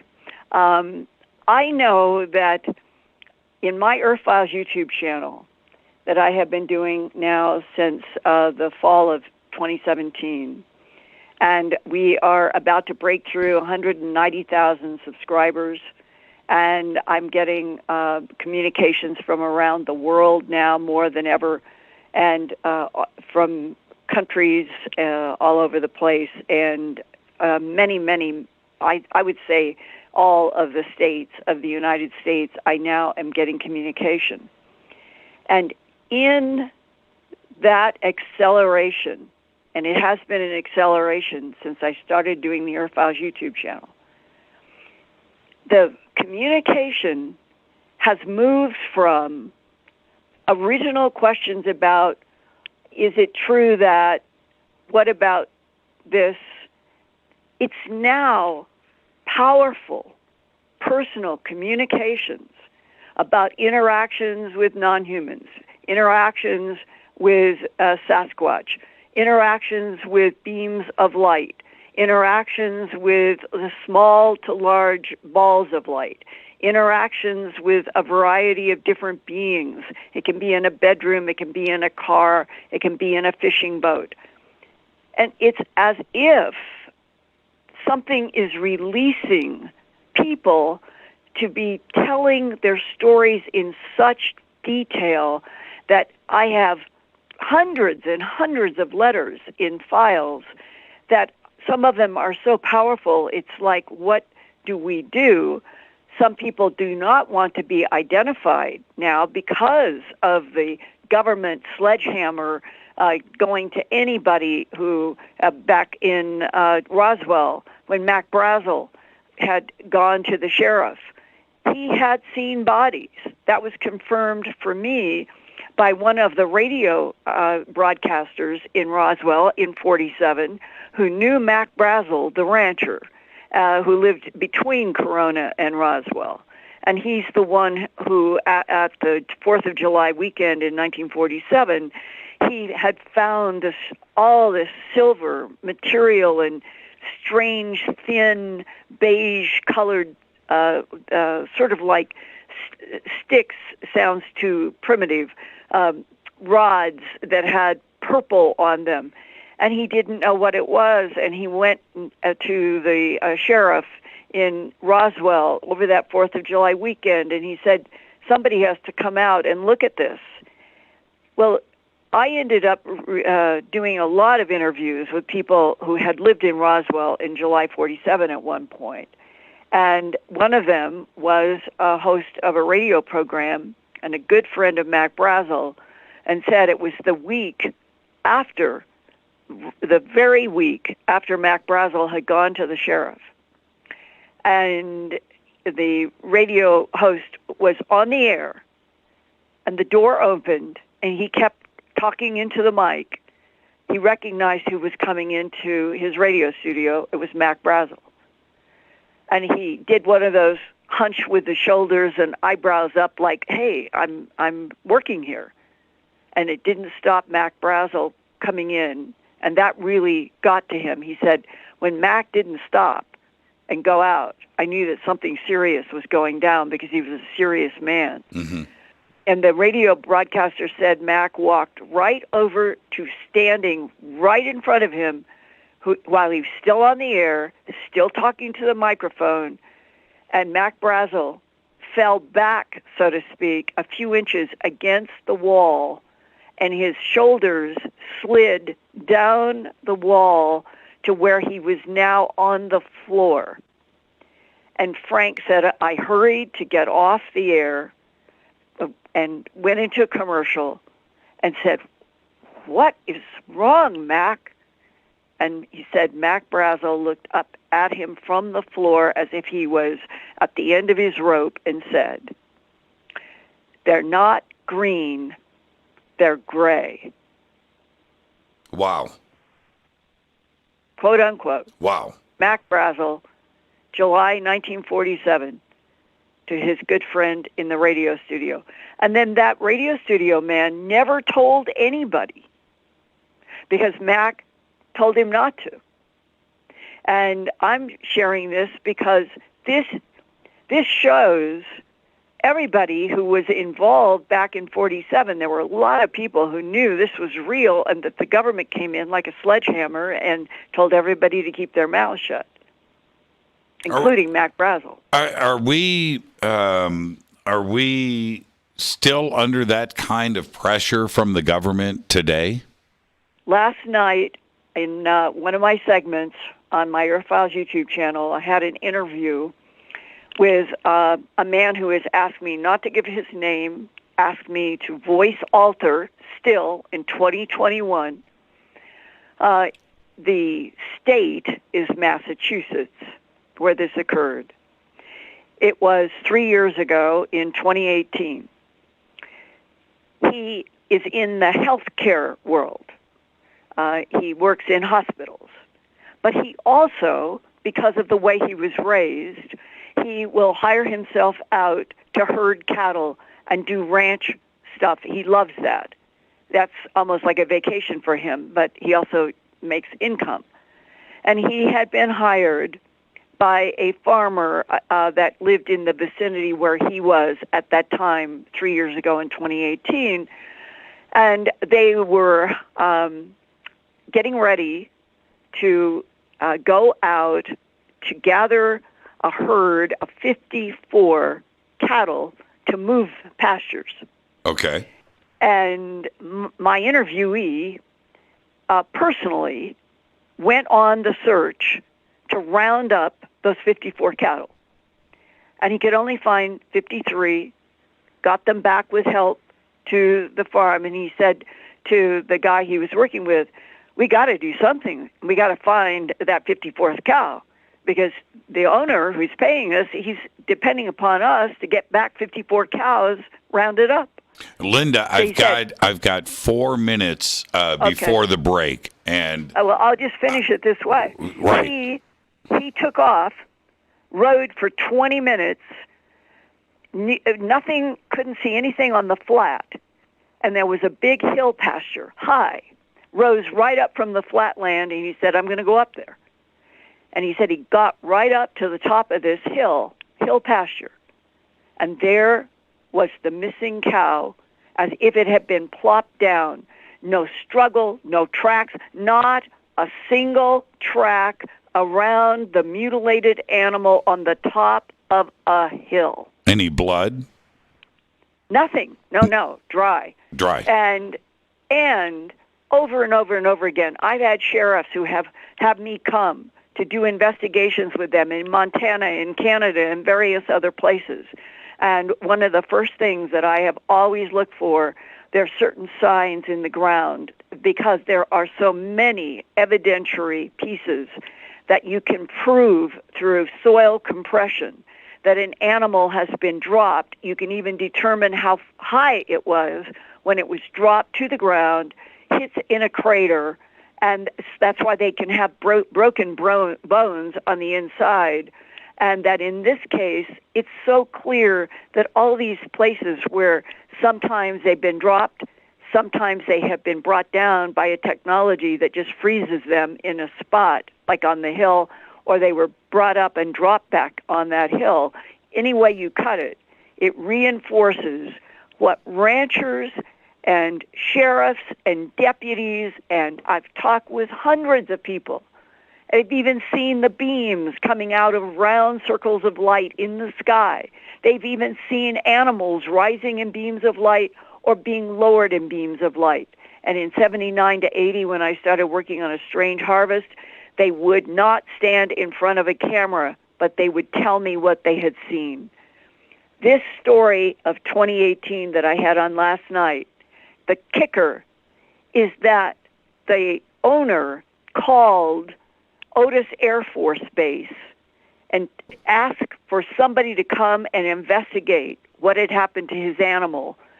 And AFOSI, the Air Force Office of Special Investigations, showed up in a big black Suburban, and they ordered my interviewee, the rancher, everybody to keep their mouths shut and never talk, or some night they would find that they had reached their end. And I said, you mean that you were threatened? You're an American citizen. They're military. And he said, I said to him, I am an American citizen. I don't take orders from the military. And the man said, I don't take orders from the military. And the man in the AFOSI badge said, just try me. Now that is part of the interstitial evolution of the relationship since World War II, of all this tension between military and police and the War Office first, and then eventually the Pentagon, with the American citizenry on this whole question of we're not alone in this universe.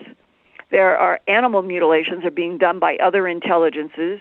People are being taken. Those are the human abductions. Mm-hmm. There are all kinds of hard physical evidence, and the government has had a policy, no one is to know.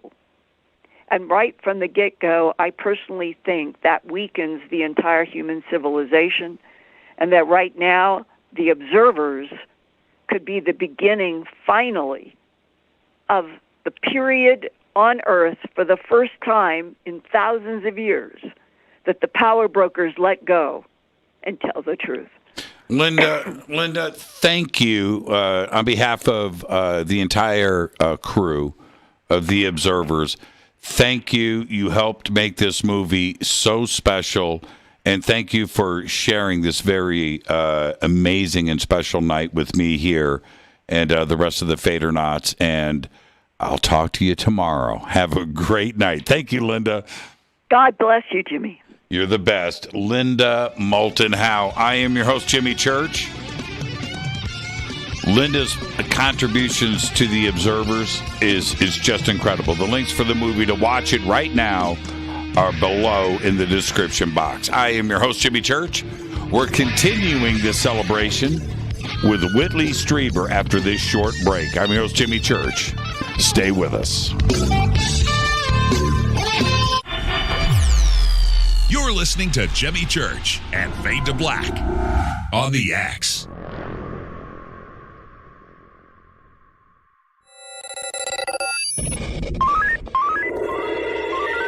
Way out here, we listen to Jimmy Church. You're listening to Fade to Black. Always on the edge of the hottest alternative talk. Jimmy Church with Fade to Black. ¿Qué tal, mis amigos? Yo soy Mario Carson, el tiburón, y los invito para que escuchen a mi buen amigo Jimmy Church Radio. ¡Claro que sí! The new KUNXDB, the UnX Network, bringing you the best in paranormal programming in premium high-definition streaming audio and video. Log on to the network at unxnetwork.com and check out the growing lineup of programs, including Jimmy Church, Whitley Strieber, Micah Hanks, and many more. Sign up for the free UnX newsletter, follow the UnX blog, or pick up the latest edition of the UnX magazine. Be sure to follow us on Facebook and Twitter. So check us out at unxnetwork.com. Tap the show page and the calendar so you never miss your favorite live shows and podcasts. We are your portal for all things paranormal. The X, explaining the unexplained. Fadernauts. When you think about the future of our country and where we're headed, do you wonder about the food supply? I do. Disruptions in the food supply chain could be disastrous, and they usually occur with little warning. That's why the smartest thing you can do today is to stockpile emergency food, water, and other essentials. I personally recommend My Patriot Supply. They're the nation's largest emergency preparedness company, serving millions of customers for more than a decade. In fact, they're the only source my family trusts for our preparedness plan. You should too. Right now, save 20% off a full 4-week supply of delicious meals that provide 2,000 calories a day. Saving 20% helps too, doesn't it? Especially now. So go to preparewithjimmy.com and get ready. That's preparewithjimmy.com. There's no time to lose. Do it now. Fadernauts, when you think about the future of our country and where we're headed, do you wonder about the food supply? I do. Disruptions in the food supply chain could be disastrous, and they usually occur with little warning. That's why the smartest thing you can do today is to stockpile emergency food, water, and other essentials. I personally recommend My Patriot Supply. They're the nation's largest emergency preparedness company, serving millions of customers for more than a decade. In fact, they're the only source my family trusts for our preparedness plan. You should too. Right now, save 20% off a full 4-week supply of delicious meals that provide 2,000 calories a day. Saving 20% helps too, doesn't it? Especially now. So go to preparewithjimmy.com and get ready. That's preparewithjimmy.com. There's no time to lose. Do it now. So, you love talk radio? Then you'll love TalkStreamLive.com. TalkStream Live is always on, 24/7, with the best streaming talk shows. Find your favorite talkers and discover some new ones. It's free, readily available online or on mobile with any smartphone or tablet. Finding your favorite talk shows all in one place has gotten a whole lot easier. Just go to TalkStreamLive.com. Be sure to download the free apps from Google Play or the iTunes App Store. You listen to us, and we listen to you. And so does the CIA. You are listening to Fade to Black with Jimmy Church on the Game Changer Network. Oi, oi, I'm Reese Evans. You're listening to Jimmy Church. This is Revolution. The revolution will not be televised. The revolution is on radio. Ciao.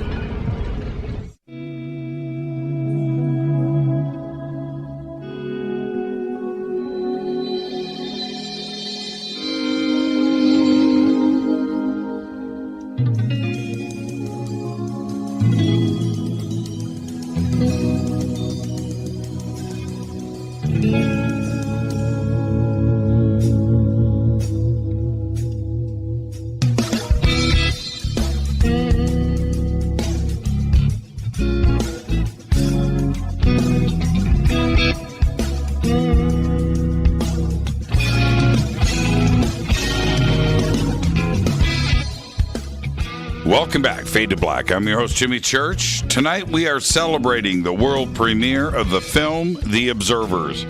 Got the cast and crew here with us tonight. No long introductions. I'm your host, Jimmy Church, and we're going to get straight to it and say, Whitley Strieber, how you doing tonight, my friend? Good to be here, Jimmy. Very excited. It is a great night to celebrate for sure. And I don't know, tonight we're supposed to have this eclipse, this lunar eclipse. And I was out looking at the moon before the show.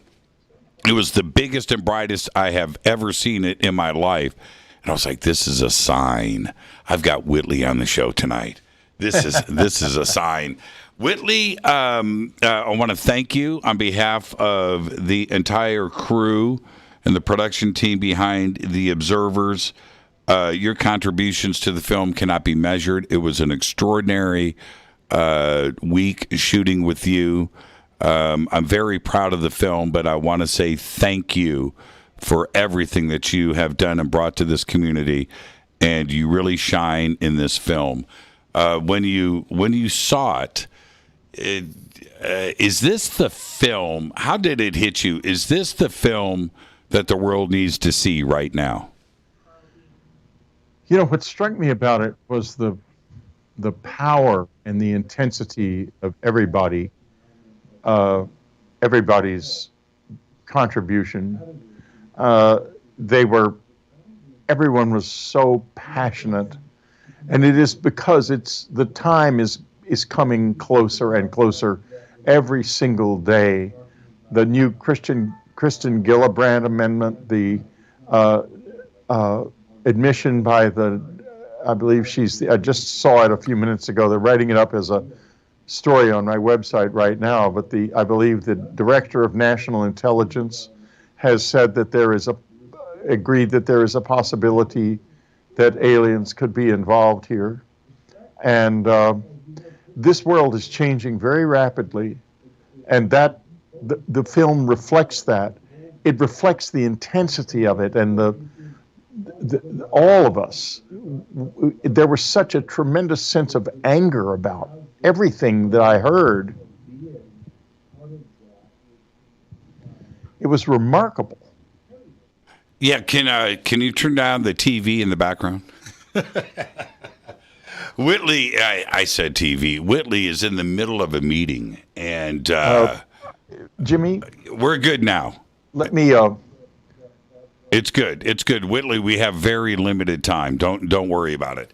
And you're right about that. We have not only what is going on in Washington D.C. We have science. We have the rest of the media that, for the first time that I can remember, this discussion is out in the open and very public. And this film comes along to present this emotional, philosophical discussion to the world, where they're gonna get this from another side that they probably never heard before, right? Well, I think they are, because we have been doing this for years and years and years, all of us, most of our lives. And we've always been in the background. Deb Cauble in the show mentions that she immediately got a publisher for her book. That's a big change. Just the book published by George Knapp and Colm Kelleher, just recently, they had to publish it themselves. I have to publish my books myself too, because no one will touch them.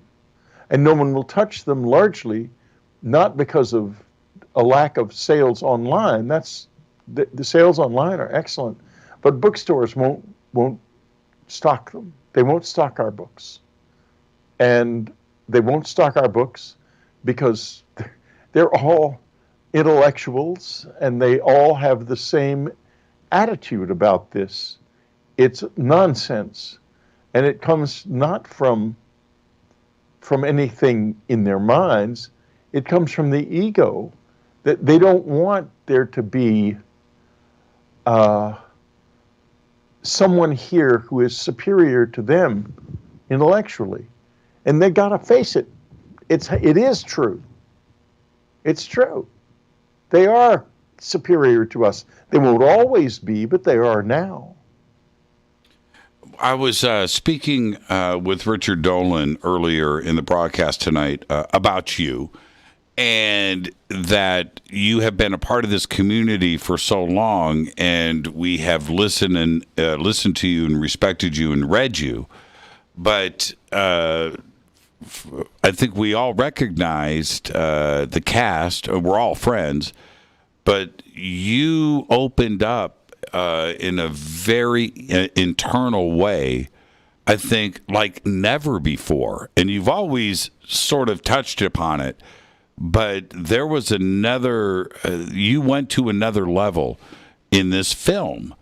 Why do you think that was? Was it the comfort level of being around friends? Was it the questions from the director, Roger Richards? Are you just ready to just let it all hang out? Why do you think you did I'm that? on fire with this. I know what's happening. I can't say it, not because I'm keeping secrets, but because it's not in the articulate part of my mind. But somewhere I know what's happening. And I'm very, very passionate about it because this is the future of mankind. Right. This is our future. And because of this, we have a future. I'm not saying it's going to be all sweetness and light and everybody's going to get angel wings. It's going to be a hard slog for us to do this. But in fact, in the end, our children or our children's children are going to be part of this cosmos instead of stuck here on Earth. They're going to, whatever that means, and it may not mean going to other planets, it may mean something that we don't even yet, cannot even conceive. Right. But it's what's going to happen. The human species is going to get much bigger, much more powerful, much stronger, and human lives are going to get much, much richer if this happens. And I want it to happen. I want there to be a confluence between the mind of man and whatever this phenomenon really, really is in its core. And, you know, John Alexander said a great thing. He said, this is very complex. And he's right. It's not just sitting back and, oh, hey, guys from another planet, what kind of cell phones do they have? It's not it. This is about the soul of man, the blood of man, the future of man. It's the biggest thing that can happen. Nothing bigger can happen in history than a level of contact like that which is coming. And that's what I am alive with. And I know a timeline, and then gradually it's coming into my conscious mind, and there's a sense that things are really unfolding like right now. I've just got 2 minutes left with you, Whitley, and it's this. Probably out of everybody that I know, you understand media, all facets of it, better than anybody. Part of an effective delivery, half of theater is the theatrics, the imaging, the production, and the imagery of things. We have the dialogue in this film, but the rest of the world needs the production to go along with it. Is the impact going to be there? Is this a visually impactful film to go along with the message? Well, it depends on what you think we look like. Because it's a lot of us. It's a lot of us. But, you know, a human face communicates an immense amount. And there are certain moments in there, like Linda's eyes blaze out.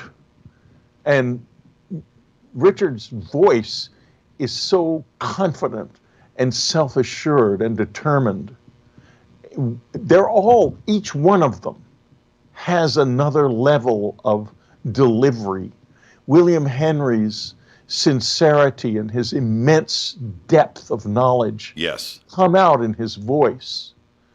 And all of us, we're all like that in one. I've never seen you quite like you were. You were on this, man. Yeah, well, thank you for that. And how about Jesse Ventura? I mean, Jesse, he was amazing. Jesse was, I mean, I could have done 90 minutes with Jesse, right? I mean, he was on it. Lue was the same way. And John, I mean, they were all like that. The passion was intense. Because, you know, we've all done this much of our lives. And we've all been kind of behind the 8 ball for it. You know, ignored, and in my case, made into a national joke. Right. And, you know, now they have to face what they did to us. And that's fine. I don't really care about that. All I care about is the truth finally comes out. And the truth is a living thing. And it will free us. But boy, the journey is going to be a tough journey. Whitley, again, thank you for being my friend. Thank you for your contributions to this community.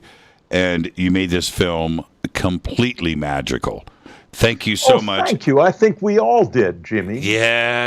It's all about Whitley. I'm putting it out there. Hey, Whitley, thank you so much. Thank you so much, my friend. And I'll give you a call tomorrow. Enjoy the rest of your night. I know you're in the middle of some stuff. And thank you for taking the time. And thank you for being you. And thank you for being you, Jimmy. It's great. You're the best, Whitley. Enjoy the rest of your night, my friend. Thank you so much. Whitley Strieber, and of course the websites for Whitley are over at jimmychurchradio.com. But it is a special film, and we have an amazing cast, and we are celebrating with everybody tonight. Good night, Whitley.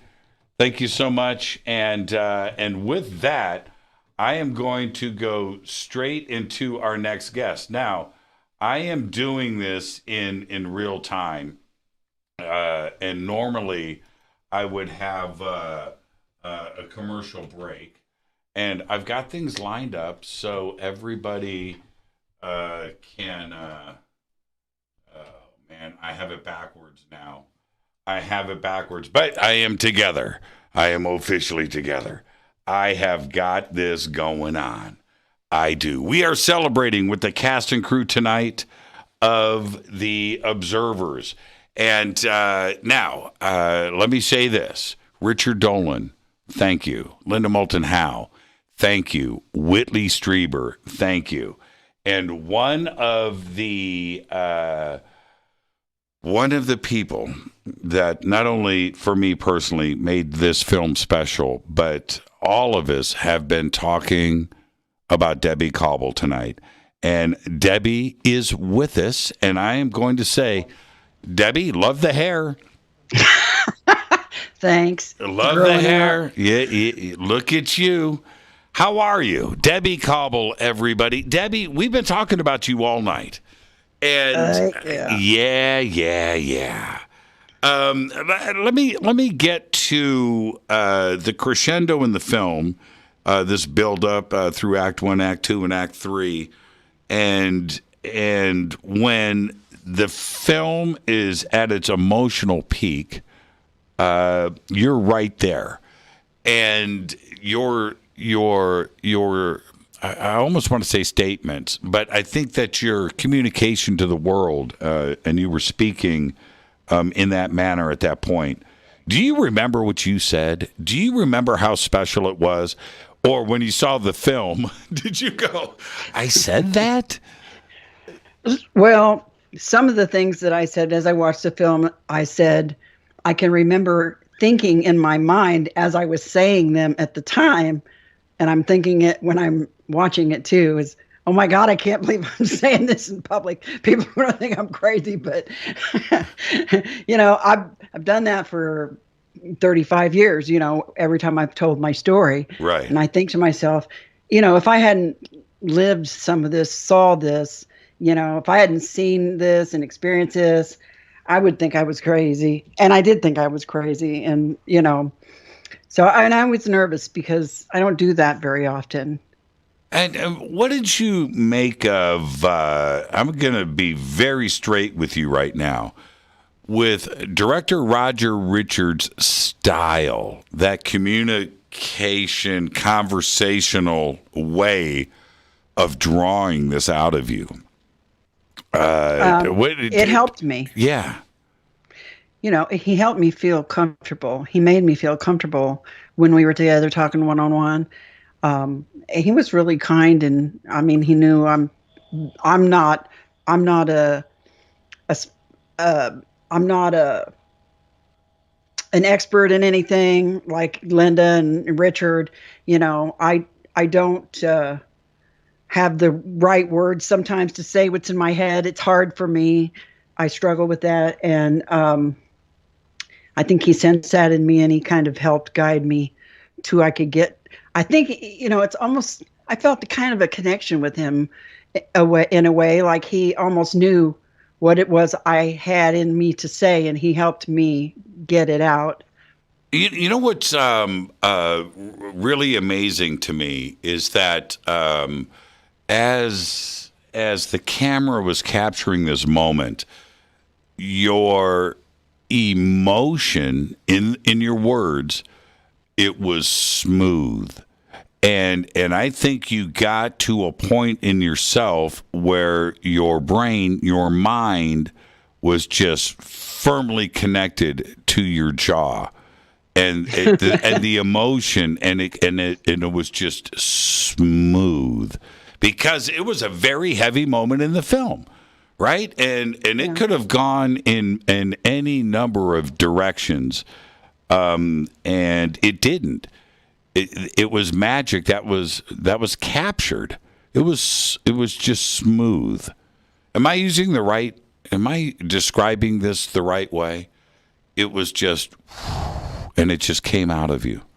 You know, every day while I was in California and we were filming, right? Every morning when I woke up before I went off to, whatever we were going to do that day, and I'm not a religious person per se. I believe in, higher power and spirit in me and out there.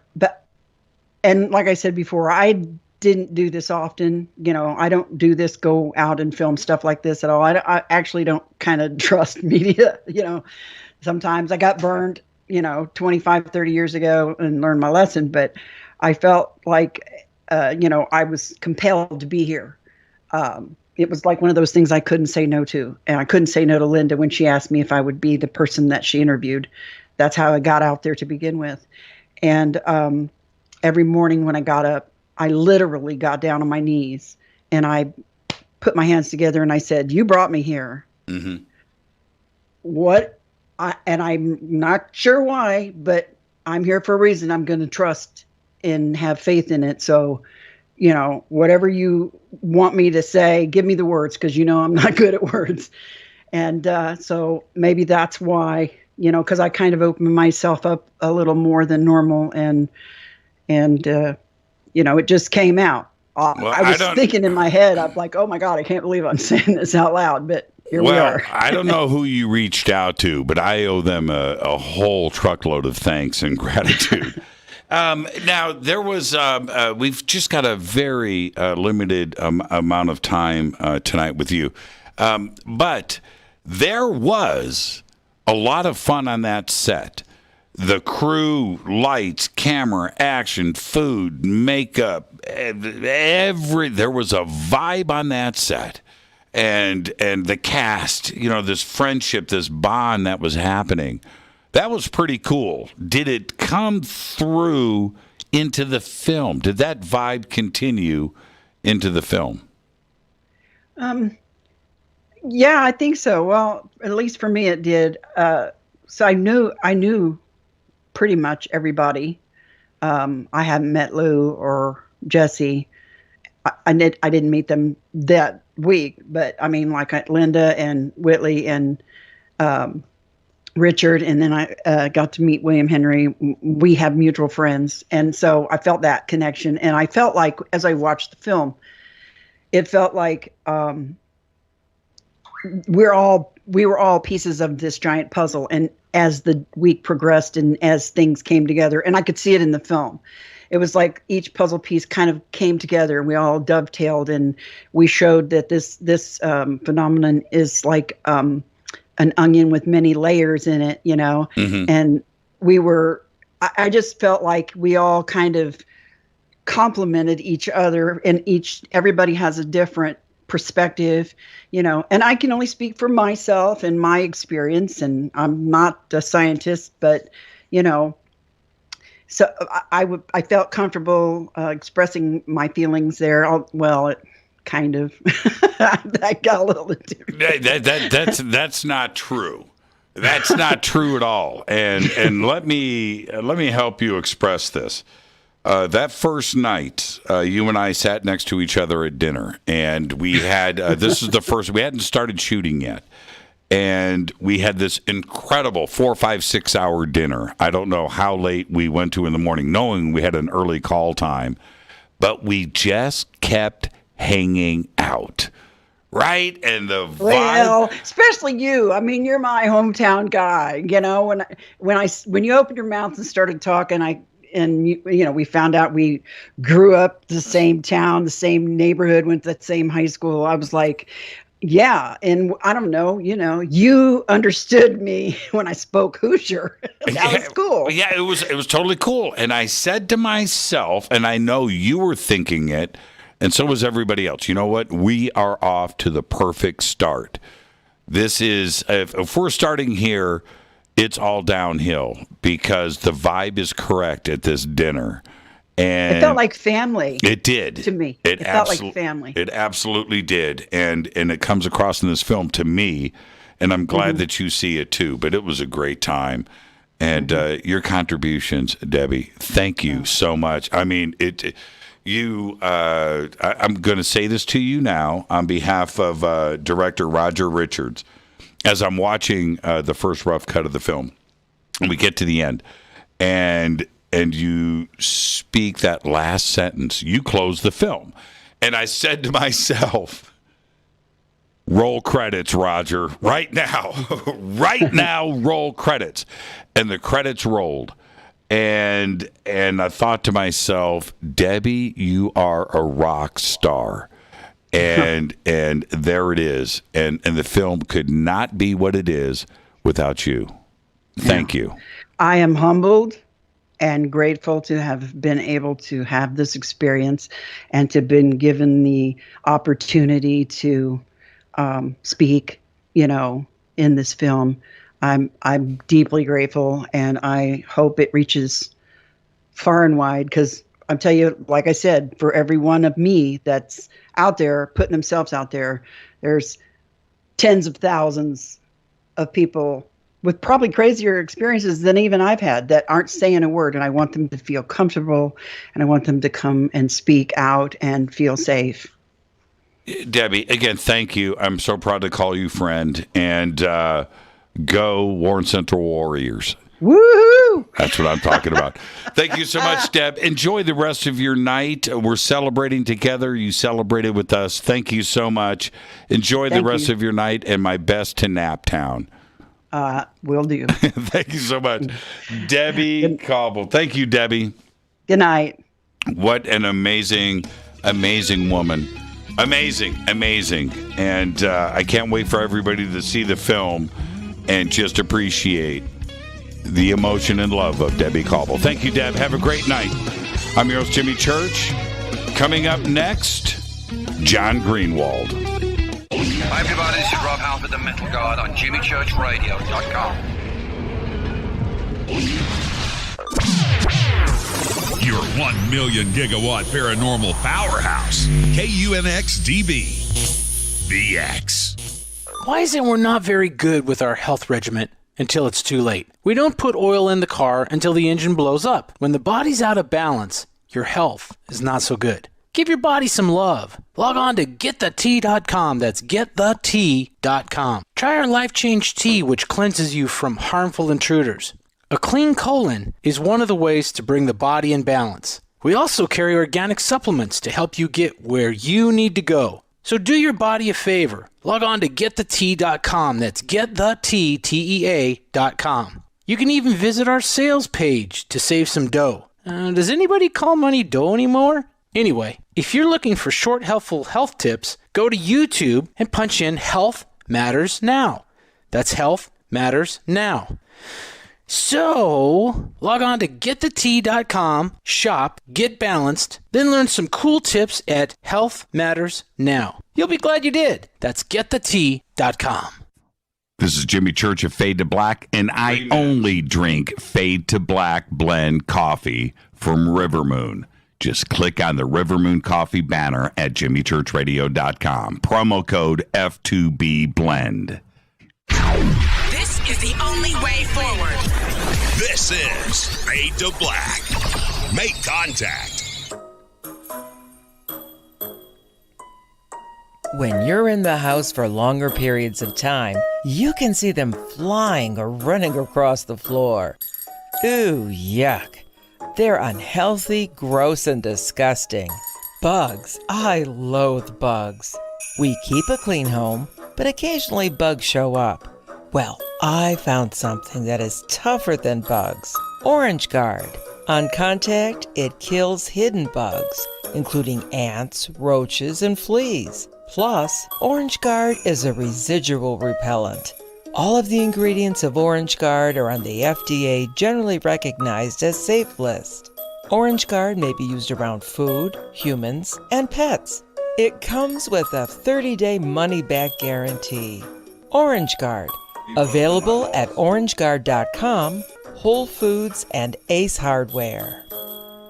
Gold loves chaos, uncertainty, and disarray. History shows us what gold does when people aren't sure about the government, the stock market, their jobs, or their retirement savings. Our national debt is skyrocketing. Gold and other precious metals are a defense measure against inflation and a stock market that might take years to recover. So what can you do right now to protect yourself? Call United Gold Group. We offer gold and other precious metals delivered securely within 72 hours. Are you worried about the stock market? We can also help you set up a real gold or silver IRA or a 401k. Safe and secure. United Gold Group makes gold ownership affordable. Call now and get up to $2,500 in free gold or silver with a qualified IRA. Call 800-753-8534. That's 800-753-8534 or visit UnitedGoldGroup.com.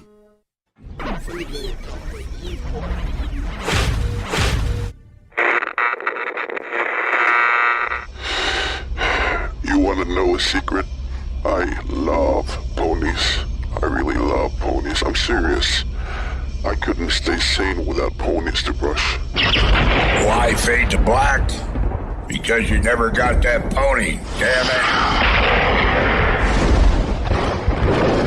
This is Fade to Black with Jimmy Church on the Game Changer Radio Network.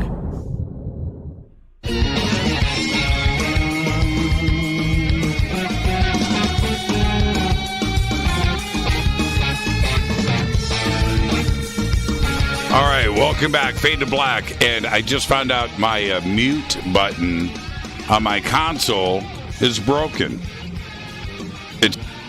Now it's working. It won't stay down. I'm trying to mute it, so everybody's hearing my hot mic and my comments to John Greenewald during the break. So and no introductions tonight. We are celebrating the worldwide premiere of our film, The Observers. And I'm just going to go straight into it and say, John, they heard everything that you and I were talking about. So there you go. You know, secret's out then. It's all out. It's on the table now. How do I get through a show? Yeah, I got to go, Jimmy. It's been good to be here, though. It's good. John, again, thank you. On behalf of the crew and the production behind The Observers, your contributions to the film and things. I want to say John was one of the few that I wasn't there for the shooting because I was in another city that day. And when I called you, John, to be a part of this film, and gave you my elevator pitch as producer to bring you into the project. That pitch is never what the film turns out to be. It doesn't matter, right? You've been in film and television for a very long time, but I think this film delivered. Yeah, I've seen a lot of comments on social media already. I know it dropped early from what I gathered from your posts. I've seen a lot. I'm looking forward to seeing the full thing. I've seen a few bits and pieces. They did a great job doing a lot of promo pieces for it. And you know what? You're absolutely right. When a television show is conceived and they go out and do it, it doesn't matter the network, whether it's film or TV, it never ends up what it originally was supposed to be. But you know, that's the norm. From what I'm seeing, that doesn't matter in this case because a lot of people are really given some high praise for it. So my compliments to you and the entire staff. Leon was awesome to work with. When I first spoke to him, I was taken aback on just how professional he was and how much he cared, and you could tell. So I was eager to kind of get in the chair, so to speak, and work with the crew. And they definitely delivered. I mean, everybody on there was a blast to work with, and no complaints on my end. I had a great time. And one of the cool things about this is your stuff that you brought was so dynamic and so compelling that it is a big part of the marketing push that's going out. And I'm looking at, I've seen all of the footage, the cutting room floor, so to speak, and your content that is in the film. There is another film left over from your stuff. I mean, and the outtakes that are out there, I'm thinking to myself, there are other people in this film besides John Greenewald, and but that's you brought it, and were you just ready to go? Was it go time for you? Where you just needed to get this stuff out because you really expressed yourself? Well, I appreciate that. Whenever I do a project, I always am ready to go. I mean, I understand the opposite side, the producer side. I worked a lot for History, Discovery, Nat Geo. We've talked a lot about that on your show before. And so I understand it. When you get somebody in the chair, it is not fun if they're not giving their all, if they're not caring about what they're talking about, if they're not appreciating the production side, the amount of work that goes into it, the amount of care, the amount of energy and mental energy. And there's so much that goes into it. And so I've been very blessed where I've gotten to work on both sides of the camera. And whenever I'm in that seat and the camera's pointed at me, I always try and give it my all. It doesn't matter what the program is, because if I'm in that seat, I've learned enough to know that I want to do it and that I'm going to give it my all because I know that the other side is giving their all. So, that's just how I love doing television, and I have a blast doing it. And, when I showed up that day and everybody was obviously a joy to work with, they made it easy. I mean, they had great questions. And that was really, I think, the driving force behind it is, you got to have a great production staff. You got to have a great director. You got to have a great DP. You got to have the team come together and make it. And you could tell on this project that's what they did. So I don't think I did much. I think they made me look good. I didn't make me look good. There's something to be said about how much work you have done for this community in the last 25 years, and pushing this forward. You've been very busy, but did you have any idea what this last, let alone 3 years, this last 6 months, this flurry of activity and reveal? It's like one thing after another, getting bigger and bigger and bigger.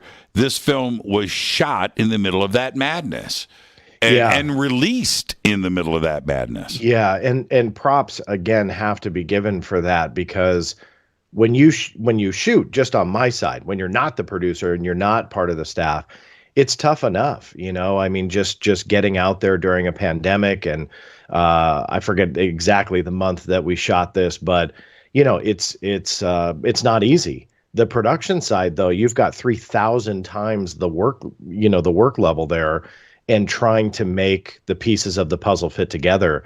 And I don't envy that. I mean, television was hard enough pre-pandemic when you're trying to put together shoots, organize everybody's schedule, get the crew together, figure out the story, figure out what you're gonna put on screen. That's tough enough. Add in a pandemic and craziness depending upon the state that you're shooting in with all these different rules. I mean, it's insane. And the amount of rules that television has to follow. The first shoot that I did post-pandemic was Showtime. And that was really in a dark era of the pandemic. And I remember the amount of protocols that we all had to go through to make that work. Now that's lessened a little bit.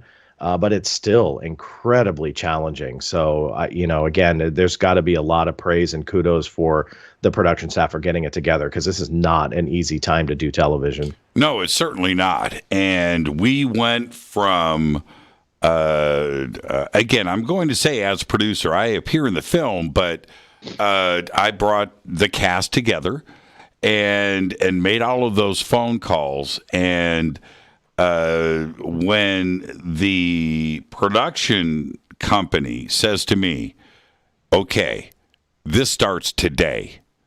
We are shooting in weeks. We are editing the month after that. We are going to have a world premiere in November. And I'm thinking, wait a minute. We're at the end of the summer.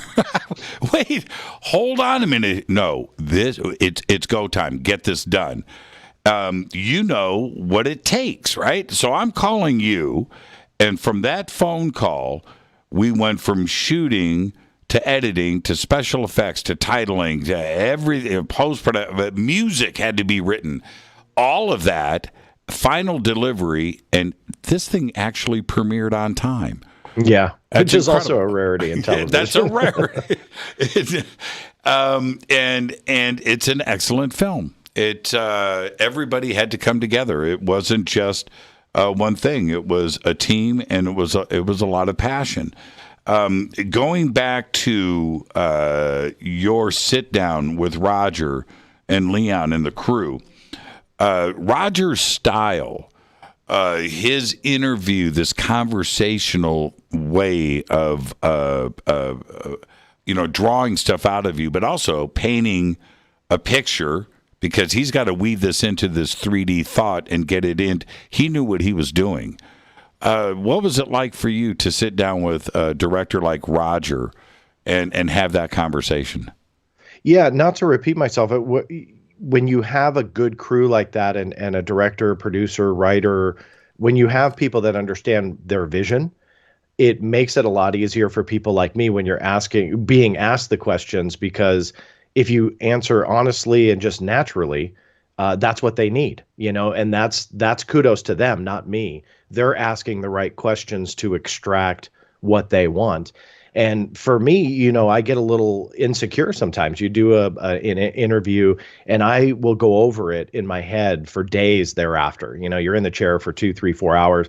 You answer, tons of questions.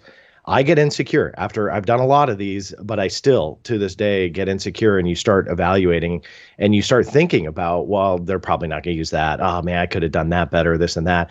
And what was so cool was that one of the first marketing videos that I saw go out by the Observer's Twitter account was one of the questions that I had answered on artificial intelligence. And I'll be honest, I love that topic. Bore you to death for hours with it. I've done a lot of research on it. And when I drove away, that was one part that I was like, I don't know if I formulated that. And boom, to see that in marketing, it was a fun little piece. That was awesome to see. But again, that's kudos to the production staff for being able to ask the right questions, because they know what they want. And that's what makes it easy for people when you're in the chair. You just answer naturally, and that is what makes it in to the show. And so, yeah, that was a lot of fun to see, just simply because I'm so fascinated by that topic, and I was glad that they found it worthwhile. How important is it for the community to keep the energy level up right now, to keep the pressure on, to keep this out, and of course on to Washington and the Department of Defense, but not to sit back and go, the hard work has been done, the heavy lifting's been done. They're going to disclose any minute now. That's not what we should be thinking, right? We need to continue to keep the pressure.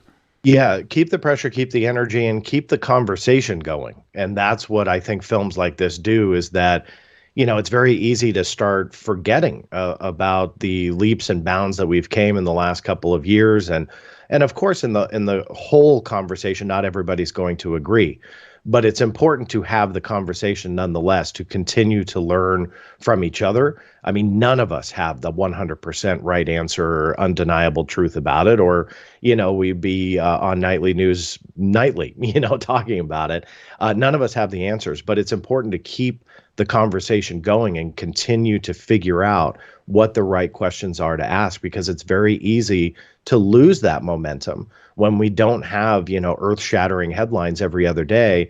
Some people may get bored with it, and it's important not to. It's important to see films like this, to make films like this, so you can keep that conversation going, learn new things, and even revisit old things.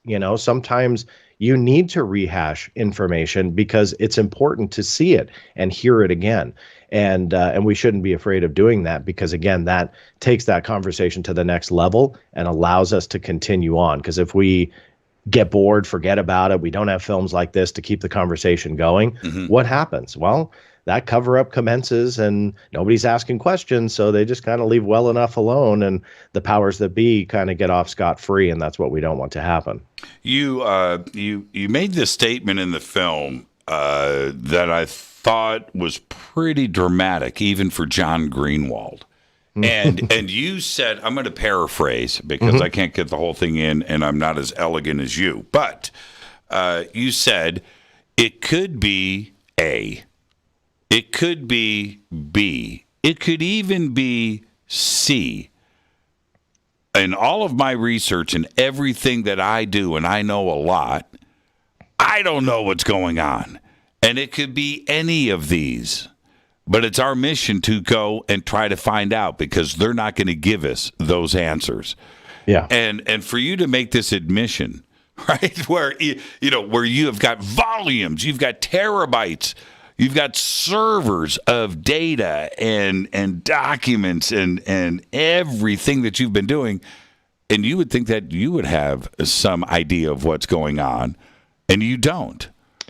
Yeah, and that's what I mean, is that we all don't have the truth yet. It's just not there. And whenever somebody claims to have it, I turn the opposite direction and go, all right, that's a red flag, because we don't have all the information yet, and I did this short video piece on my YouTube channel about why the entire picture matters, even the minutia. And to kind of quickly summarize it, I showed a puzzle with an incomplete middle.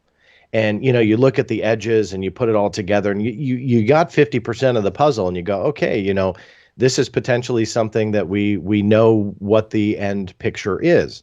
And then I fill in the rest of the puzzle, and it's something completely different. And it was essentially an illusion, an optical illusion. But you didn't know that until you saw the whole puzzle. That's what we're living in when it comes to UFOs, the UFO phenomena, the extraterrestrial presence, and that whole question. We just don't have all the pieces of the puzzle. And it's human nature to look at the pieces that we have and try and think what the middle is and what the whole picture is. But truth be told, we just don't have it. So that's why we shouldn't be afraid to continue to ask questions to get the small pieces of the puzzle we have yet to get, which albeit are very small, but it helps bring out the bigger picture. And it was an easy and simplistic way to visualize how I operate. I'm not saying it's right or wrong. I'm just saying that that's how I look at questions like this, and that is of a puzzle. And we just need all the pieces, and right now, we just don't have all of them. I normally, and this is for the audience, I normally speak to John once or twice a week, picking his brain, trying to figure out what he's working on and try to pry that out of him. And we haven't done that as much lately as we have done over the last couple of years, to be honest. But I have to ask you this, since I'm not doing it on the phone, I'm going to do it on the air. You made a statement that in the UAPTF report, and you mentioned this in the movie, you said they gave us some data there. They said 144 cases, one was solved, there's 143 left.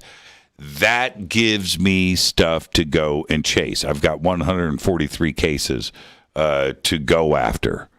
Have you been able to do that?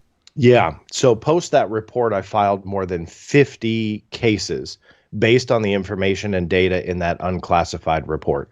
And the key to using FOIA and to research is you essentially dig into every character and every word in a report like that. And on the surface, it looks like it was very watered down, which it was, but very watered down and didn't tell us much. But when you really dig in and really evaluate what they said, it gives you leads. Where those leads end up is still kind of an unknown. I can tell you the more than 50 cases filed, one of which was not even a FOIA case.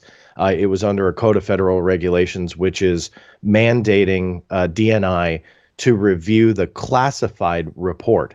I had filed that the Saturday morning. I have made headway on it. We are getting closer to a resolution. I talk to DNI, the office of the DNI, pretty much once a week, getting updates on this case. I've made those updates very public in this instance. I usually don't do that, but I want people to see how long sometimes it takes and how boring sometimes it is to try and get this out. So we're making headway there. But those types of reports give you a lot of what I call FOIA fodder, and you just have to chase it, see where you end up, see what kind of information you can extract, and see where we end up in the end. I can tell you briefly that there's a lot of pushback. I did one request that was originally filed to the DOD and the Pentagon that was then forwarded to the Navy and denied in full, where I was seeking all photos, videos, and essentially case files and reports about all UAP cases that were sent over to the task force. It was denied in full that everything, 100% top to bottom, was classified. Now, I've appealed that, and I have that case still going. That was about a week and a half ago. So although there's a lot of positive things happening and we're making headway in certain areas, I'm getting a lot of pushback as well on that legal push. And it's challenging, and it puts kind of a negative spin on how some people think that we're on the cusp of disclosure, and now there's this new aura, I should say, of transparency. Mm-hmm. Sadly, from a legal standpoint, it doesn't look that way, and I know there's a lot of hope that the Senate is going to make some headway there, and maybe new bills will pass and we'll get some more information. And I hope that happens. But until that stuff passes, we don't know. We got to operate in the now. And in the now, they're pushing back hard. So they're, although talking about UAPs in a way they haven't for many, many decades, in the same respect, they're continuing the secrecy. So it's very exciting. But in the same breath, you have to say that it's very challenging as well to continue this and try and find the answers. So are you suggesting, so I'm understanding the numbers here, out of those 50 requests from those 143, that number of 143, you've gotten action on just one? No. So the one that I mentioned was a MDR case, mandatory declassification review, and that is the one that I very much made public. A lot of the other cases that I filed, again, 50 plus, are not necessarily just based on going after the 143 and really I'm going after the solved case too, because I want to see the information on that. So it's not necessarily going after the 144 cases they evaluated, but I'm going for everything. I dig into communications. I dig into other information passed back and forth between agencies. Obviously, DNI, or the Director of National Intelligence, they're the ones that created the report that you and I and the world saw. But within that, there were about 14 different government agencies that all played a role, some small, some large. When I've talked to DNI in that specific case, they are communicating with all 14 plus agencies that played a role, because each of those agencies have to review their respective contributions to that report, because they are the ones that are responsible for saying, okay, yes, you can declassify this and give it to John, or no, you can't, and it's classified for this reason. So that's why it's taking a little bit of time. But in addition to that case, yeah, there's 50 plus where I'm going directly to the Navy, directly to the NRO, directly to the NGA, directly to those agencies and go, okay, I want all the emails passed back and forth between you and DNI. And then in addition, you go for, well, you've contributed something to this report, so you obviously got something on UAPs. So you create cases going for those types of data sets, and depending upon the agency you go to, you're asking for various particular data sets, whether it be satellite imagery, whether it be reports, photographs, and potentially videos. You just formulate the request for that agency and go from there. So I've got a lot of stuff still processing, but it's essentially, I've used the analogy of a tree when you file a FOIA or you get FOIA documents back, and your trunk is essentially the report, the data, what you're originally looking at. And that branches off into 5, 10, 20, and in this case, more than 50 other branches to get information. Once that comes in, those branches are going to branch off into so many other places. It's why in 25 years, I've filed more than 10,000 cases, is because you literally dig into every ounce of information you get and squeeze it dry, and you just keep going and going. A lot of times it comes up empty, and those are never fun. Other times you get gems and you get gold. And one particular document I just got revealed a UAP case that had never been revealed before. This came 48 hours ago that I wrote the article. A UAP case by an F-18 pilot. We had not heard about this in the general public before. There was a classified briefing in January of 2019, and there's material there. And that all was extracted from one small single paragraph on a 12-page document that I chased for more than 2 years. And I finally got it, and that one paragraph revealed something that the general public had no idea existed or happened. And spoke to the Pentagon yesterday, tried to get any information about the briefing, and they said it was a classified briefing, therefore they would not comment on it. So I have other cases filed on it through FOIA, but when it comes to the public affairs, they didn't want to talk about it. But that's what I always stress in interviews like this, and also my own videos, is that even though sometimes on the surface things don't look interesting, read every character, because you realize you can pick something up and build off of it, and that's what we need to continue doing. Yeah, it was an incredible headline from you when I read it. Well, here's an F-18 UAP encounter and briefing we didn't know about.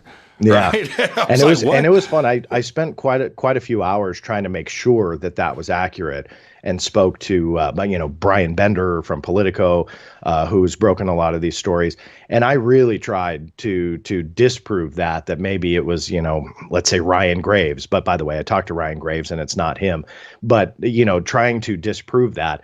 And couldn't. Nobody knew about it that I spoke with, and talked to quite a few other people highly trusted, and said, "Hey, you familiar with this?" And it was unrevealed. So it was brand new. So, and then the squadron had never been revealed before as having a UAP encounter either. This was 103, right? VFA 103, which are known as the Jolly Rogers. Right, I saw that. Yeah, so they're stationed at NAS Oceana. Oceana, which is in Virginia Beach, Virginia. No stranger to UAP encounters. They've had quite a few. The Drives War Zone had reported a lot of Navy reports, 8, I believe, that they reported on. 3 different squadrons from NAS Oceana, none of which were VFA 103. So again, further supporting that whatever this case is 100% brand new. John, thank you. The film is going to be a crazy, wild ride, and you're a big part of that. I'm so happy that we are able to finally, after all these years, work together directly. This is just an amazing picture, and you're such a big part of it. You're the lead. You're the lead, man. You're Act 1. So thank you so much. It's my pleasure. And I had a blast. And honestly, my congratulations to you. I know you've got Leon. I forget in your schedule if he's after me or before me, but please pass on my compliments to him and the entire staff and crew. They were awesome to work with.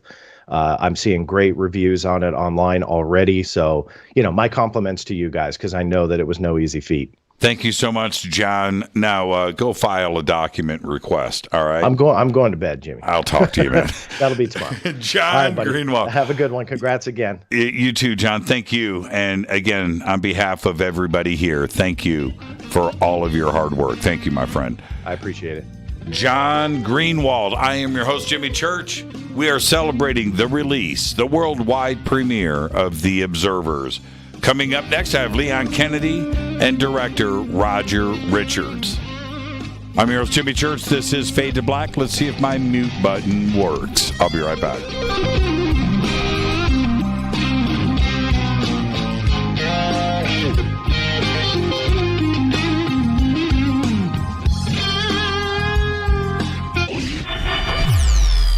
You're listening to Jimmy Church and Fade to Black on the X.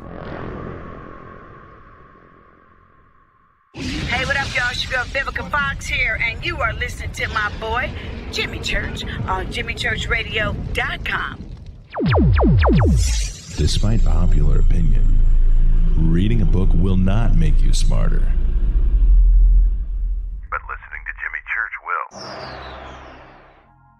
This is Jimmy Church of Fade to Black, and I take Life Change Tea supplements every single day. It's what I do. Click on their banner at jimmychurchradio.com.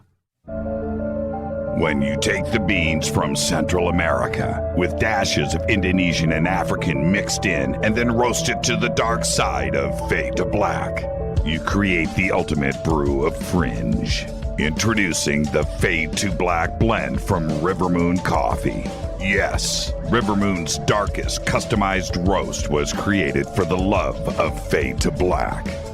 The alchemy of masterful roasting and smoking the beans is in every sip of this full-bodied, dark Java. I need my coffee dark, deep, with distinct bittersweet chocolate highlights, just like the bunker. Leaning further into the darkness of the roast is Fade to Black blend from Rivermoon Coffee. Just click on the banner at jimmychurchradio.com and use the promo code F2B Blend for 15% off of your order today. This is Billy Carson with ForbiddenKnowledge.tv. Forbidden Knowledge TV has just reached its 1-year anniversary. That's right, 1 year. And as a show of appreciation, we are giving all new subscribers a free 30-day trial of ForbiddenKnowledge.tv. That's 30 days to binge watch thousands of movies, documentaries, conferences, workshops, lectures, yoga classes, meditation courses, and so much more. So log on to ForbiddenKnowledge.tv from your computer or mobile device, or get the Forbidden Knowledge TV app on Apple TV, Roku, Amazon, iTunes, or Google Play today, and use coupon code 30daysfree. That's coupon code 30 days free on ForbiddenKnowledge.tv today. Are you intrigued by Paranormal Talk Radio? You'll love the new Paranormal Radio app from TalkStream Live. You'll find a great selection of talk shows covering UFOs, ghosts, strange phenomena, and much more. Download the Paranormal Radio app now and start listening to the very best in paranormal talk entertainment, including the network you're listening to right now, the Paranormal Radio app, free in Google Play and the iOS App Store. Erica, Brittany, Gabby, and you're listening to JamieChurchRadio.com. It's not a lifestyle we chose. We were born this way.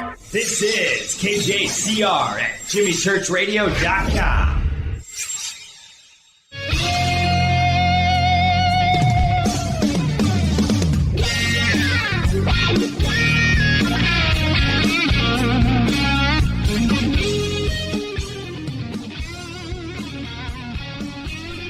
All right, welcome back. Fade to Black. I am your host, Jimmy Church. Tonight, we are celebrating the worldwide premiere of The Observers. An amazing, amazing show tonight. And before we continue, I want to thank Linda Moulton Howe and Whitley Strieber and Richard Dolan and John Greenewald and Debbie Cobble. Huge, huge thanks from everybody here at The Observers out to this amazing cast that put this film together for us. But saving the best for last, I have got executive producer Leon Kennedy with us and director Roger Richards. Gentlemen, good evening. How are you? How you doing, Jimmy? Well, it's great to be here with you, Jimmy. It's and this is the deal, Roger. The boss is here, so we have to behave. Will do. Yeah, I know, right? The pressure's on. The pressure's on, and I want to throw things over to you first. I'm actually going to point this at Roger, and here's the question.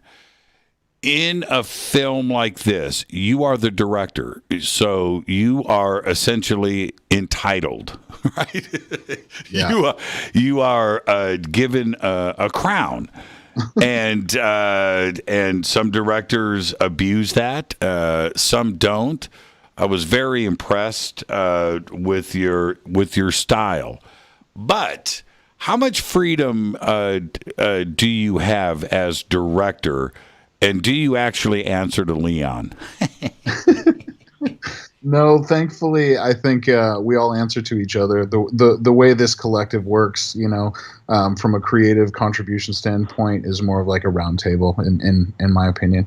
And there are certain responsibilities, obviously, that each one of us take in the stewardship of each project and a collaboration like that. And so I think everybody is just more so from the standpoint of somebody in charge. It's more about understanding certain roles and responsibilities that we're all claiming contribution to. And so this film, but all the films I've worked on, this isn't like a hardcore vision of mine that I'm demanding everybody do everything to my specs. I know some directors are like that out there, and there are some that are genius like that.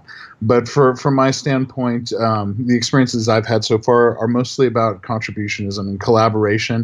And as a director, I hold the responsibility and I raise my hand for carrying the message and pulling the message out of the film. So the narrative arc that you see there and everything that's laid into kind of the message is blessed in that way by me in the end, as far as the message that goes out there, and then the contributions of everyone as far as the production quality, everything that goes into that, the set design. One of the things I loved about this shoot was the set that Adrian Youngblood found. It's very like Stanley Kubrick. Like, I love that whole vibe. I didn't take credit for that. And so that whole experience of all of us contributing to a round table is more so what creates these films. And I find in that place, that's where you find a magic. Debbie Cobble's a great example. You were talking to her earlier. She came on as an interviewee for Linda Moulton Howe, and it was my instinct to go further. And she became a bigger part of this film as, somebody that's not very well known, but has had a very credible, real experience, like Whitley. So, it's a round table. Well, okay, so that's the political answer because Leon is here listening. Now, this isn't the first picture that you guys have done together, right? But Leon, be straight with me right now. Did you ever, how many times did you call up Roger and go, no? No, I never called him. I never called him and said no. I called him and said, Roger, I've been on my knees praying for over an hour because we have to do this, this, and this. But what Roger said is very true. This is a collective energy, and all of us, it's not just Roger, not just me, but all of us together within our collective team. We bounce off of each other. It's really a great ping pong. And with you, Jimmy, I must say this, that I have been a Jimmy Church fan for a long, long time. And to get to work with you, and you and I talked every single day. Yes. And we had some great days and we had some harrowing days. But it's always like that when you're putting together something that is extra special. For those of you that are listening, this is not entertainment. This is pure energy and a creative force of knowledge that is being released into the universe, into society, and into each individual that's ready to accept it. And when you're doing something that profound, it's not easy. I'm always reminded, I look at everything from a spiritual point of view, so I'm always reminded of that verse, we wrestle not against flesh and blood, but against principalities, strongholds, and spiritual wickedness in high places. So there is a great war going on between the dark and the light. And if you're trying to bring in light, if you're trying to bring in the purity of truth, you're going to get a lot of resistance. So one has to pray through, strategically pray through, to bring in what we have brought in particular documentary. Now, Leon, as the executive producer with a shared vision with the crew, but you're still the executive producer, is this the film that you set out to make? You know, it's actually far beyond what any of us set out to make, because each component was at the top of their game and brought in so much more than you even thought they would bring in. First of all, you, and working with you and the components that you went out of your way to bring to this piece. And then with each of our dream cast, and I really mean that when I say a dream cast, because all of these people that contributed, they have been in the trenches working and pushing and pulling for truth and for facts, and to get them out and to bring them all together and to see what happened was wonderful.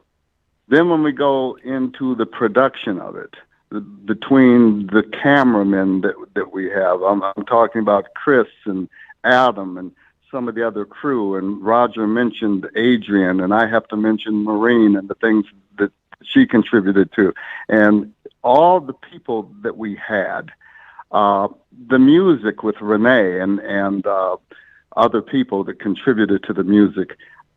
When you see the baby birthed, it's just, it humbles you. That's all I can really say. It's a humbling experience.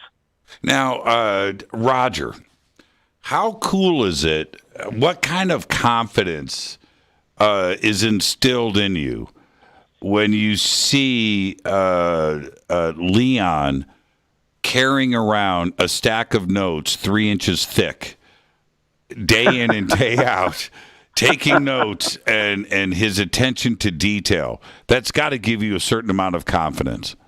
Yeah, most definitely. And I think, with Leon, what I've come to really appreciate about him is just the wealth of knowledge that he carries, the walk. If anybody looks into Leon's life and understands the type of people that you've shared experiences with over generations, the broad scope of knowledge that you have from the perspective of being a part of the Black community, being a part of, creating the first kind of level of independent filmmakers in the Black community, in addition to your spiritual work and just kind of all of that. For me, as a filmmaker, being able to, work with a producer in that experience, who's been in that world and knows that, but also has this knowledge base. Look, like the message in The Observers is so complex, and it's an aggregate of all of this understanding that kind of like fits into the world of what we call the truth community or the disclosure community. But it's really not just about UFOs. It's about, suppressed technology. It's about secret government, access programs that we're experimenting on public. It's about, targeted individuals. This whole experience of, things that are people experiencing exotic technology kind of fits under the umbrella of the UFO disclosure community. But when you're looking at kind of the procession that's happened over the decades, especially since the 30s and 40s up until now, there's very few people that can kind of look against, so many things that have happened. And with Leon, I mean, going back to, knowing, Martin Luther King and, all of the people that you've been lucky enough to experience, that knowledge base to be able to check myself against as I'm creating or working against, and to get, one of the things I love about Leon the most is like, dude, here comes another Leon story, and it's the, it's the metaphor, it's time to sit down, slow down, Mr. Creative, bunny rabbit, and here's some knowledge. And so when you were bringing up the conversation earlier about, does Leon ever say no? And Leon's response was, I'm usually just on my knees praying. That's the type of relationship he has. with me and I have with him, because he knows I'm going to listen when I'm pushing things too far in regards to the message. I'll go all in, and but there's a walk that you have to have in regards of just not driving everybody crazy. And so Leon is great enough to be able to work with me, and I look at him as a mentor in that space, as a creator, and then the ability to push the limits like I am. Not a lot of people get that, so I'm very, very, very happy with the whole relationship between all of us in this film. Yeah, I love the moments I've had with Leon when he goes, "Okay, Jimmy, I need to say," he goes, "I need to say a prayer for you." Right? And I take it, man, and it's been so effective. Leon, real briefly, because I want to get to some other stuff, but your career in Hollywood was a great one. Things were rolling for you, but you chose to walk away, and you did just that. But here you are again. You've done 3, 4, back-to-back productions, working with Roger, and you are back. And we just finished The Observers. What compelled you? Is it disclosure? Is it E.T.? Is there something else that brought you back into the mix with us absolutely crazy youngsters? I mean, what brought you back? Well, I will take direction from you and go real brief. I was at the top of my game. I had a #1 film, #1 independent film of the year. I was on Lifestyles with the Rich and Famous. I was on over 100 covers of magazines and so on and so forth. Every film that I did was a hit film. And then a very strange thing happened. God yanked me out of Hollywood. And nothing tragic happened. It was just a pull of God saying, no, you're going somewhere else. And I went into ministry. It shocked everyone. And I paid no attention to Hollywood for a good 15, 16 years. And then about 2-3 years ago, he put it in my spirit. I want you to always stay in ministry, but I want you to come back now. Use Hollywood as a platform to do good and use the money for good. And so he said, do transformational films and documentaries. In other words, films that will inspire and touch the soul. And that's exactly what The Observers is. It's not entertainment. It's a transformational film for an individual and hopefully for society. Now, and I've talked to Roger about this before. You can't have, especially in today's world with all of the streaming platforms and YouTube and the great talent that is out there, who can express themselves without a Hollywood film company telling them yes or no or what to do. You have the freedom now to let your expressions go, to let your creativity go. And that has elevated the level of the production value has to be there today. So you can have all the message that you want, like there is in The Observers. But today, people have high expectations for the visual and the production too. You can't have one without the other today, can you? It's a synergy that you have to put together. Now, you can have something that's beautiful. You can have something that's high budgeted. If it's a movie, you can have the biggest movie stars in the world. But if there's not a story there, it doesn't really mean anything. In this situation, what really means something with this, it's got everything. It's got the quality. It's got the look. It's got the music. But there's truth. And people can sniff truth. Right. Even with our cast, I was so taken by a veteran like Whitley when he talked in glowing terms about this documentary when he saw the finished product. Linda Moulton Howe, some of the most glowing things that she said, for example, I remember where she wrote, and she said, "May this work help pry open the long suppressed truth that we're not alone in this universe.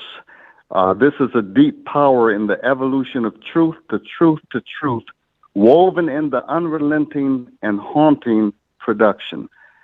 Coming from Linda, that's a whole lot said.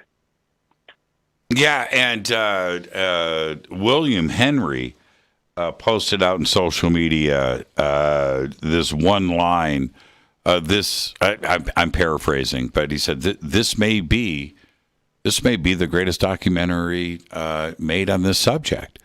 And coming from William, a producer of Ancient Aliens, and somebody that understands media, but this film is impacting the cast, who has been doing this for a very long time.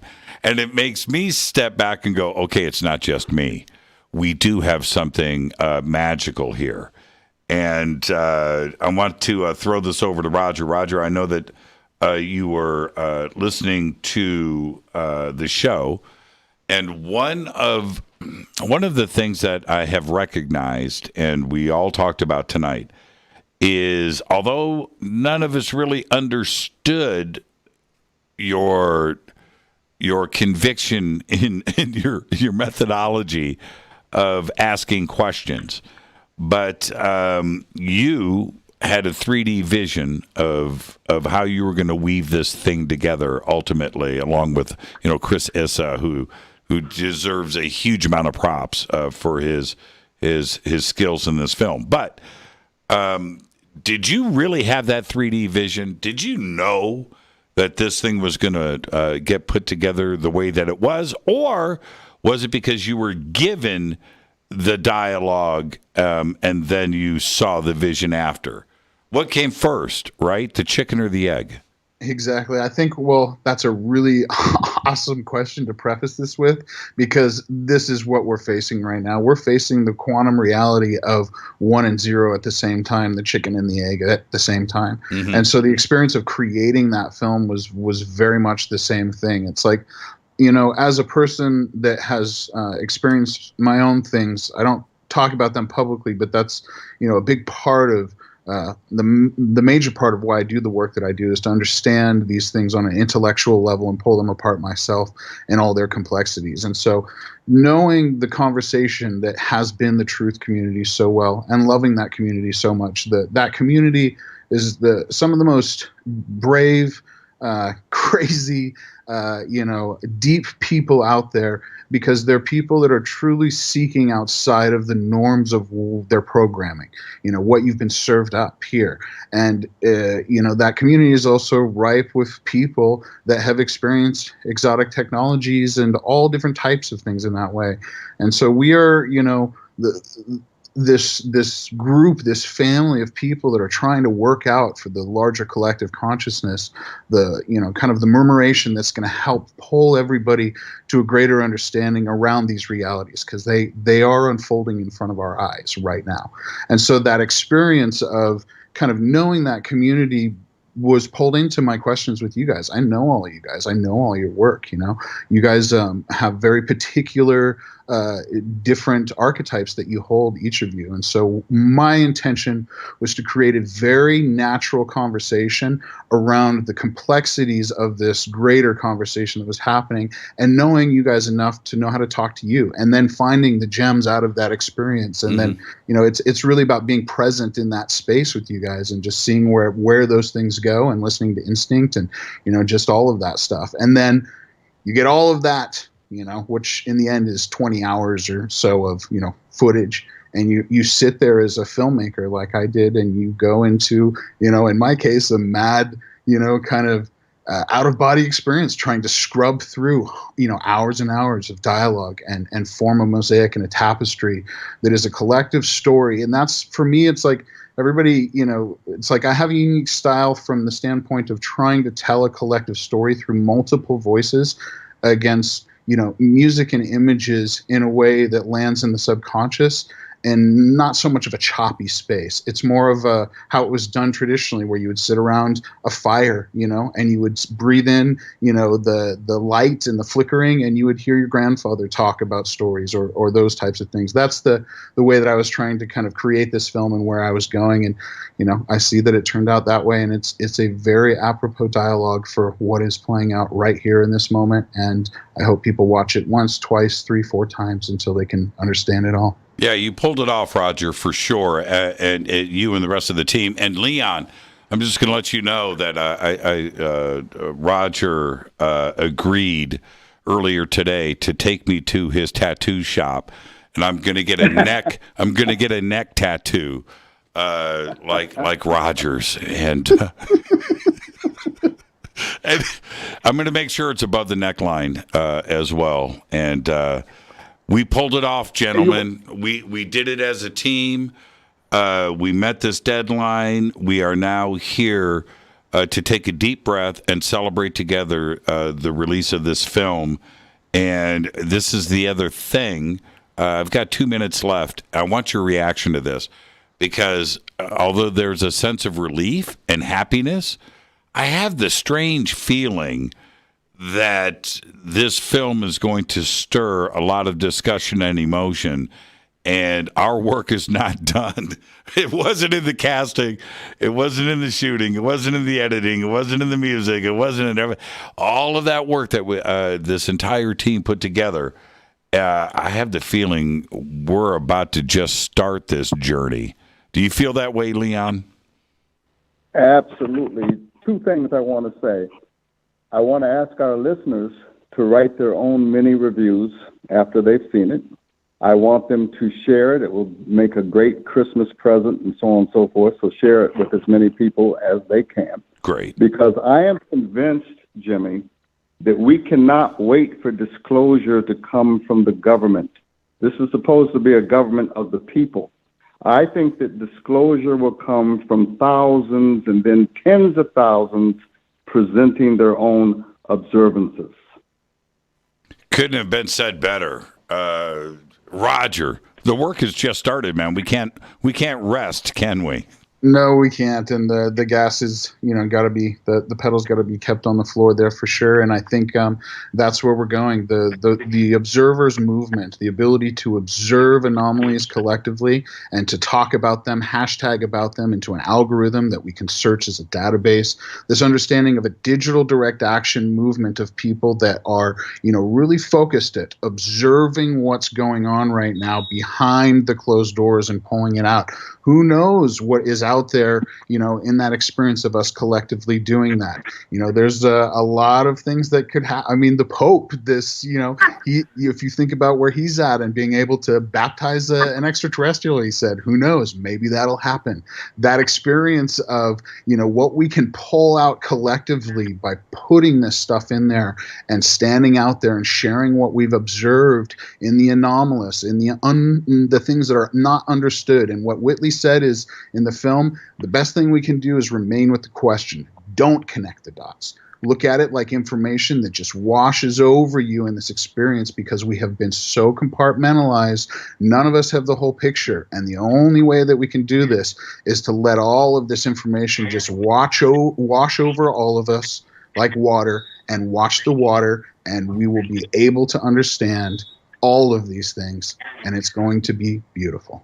I will personally live stream Leon dunking in ET. Hashtag the observers. You guys. Well, we want to say thank you, Jimmy, because this film would not be this film without you and your contributions. Indeed, Jimmy. You know what? All kidding aside, the warm fuzziness that is going down. I have to thank you, Leon, and Roger and Adrian for inviting me in to participate, and it starts there. So thank you. The film is amazing. I encourage everybody. The links to go see it are right below. They're throughout social media. Go and see it, and let's continue the conversation. Roger, Leon, enjoy your night. We got to get back to work tomorrow. And that's it. Roger's out. He's out. Leon, he's straight out. He's out. Okay. Big hug to you, Jimmy. Unbelievable. Leon, thank you so much. Give my best to Maureen. And I'll talk to you like we always do, first thing in the morning. All right. Thank you so much. This is Fade to Black. We have just celebrated the worldwide premiere of The Observers.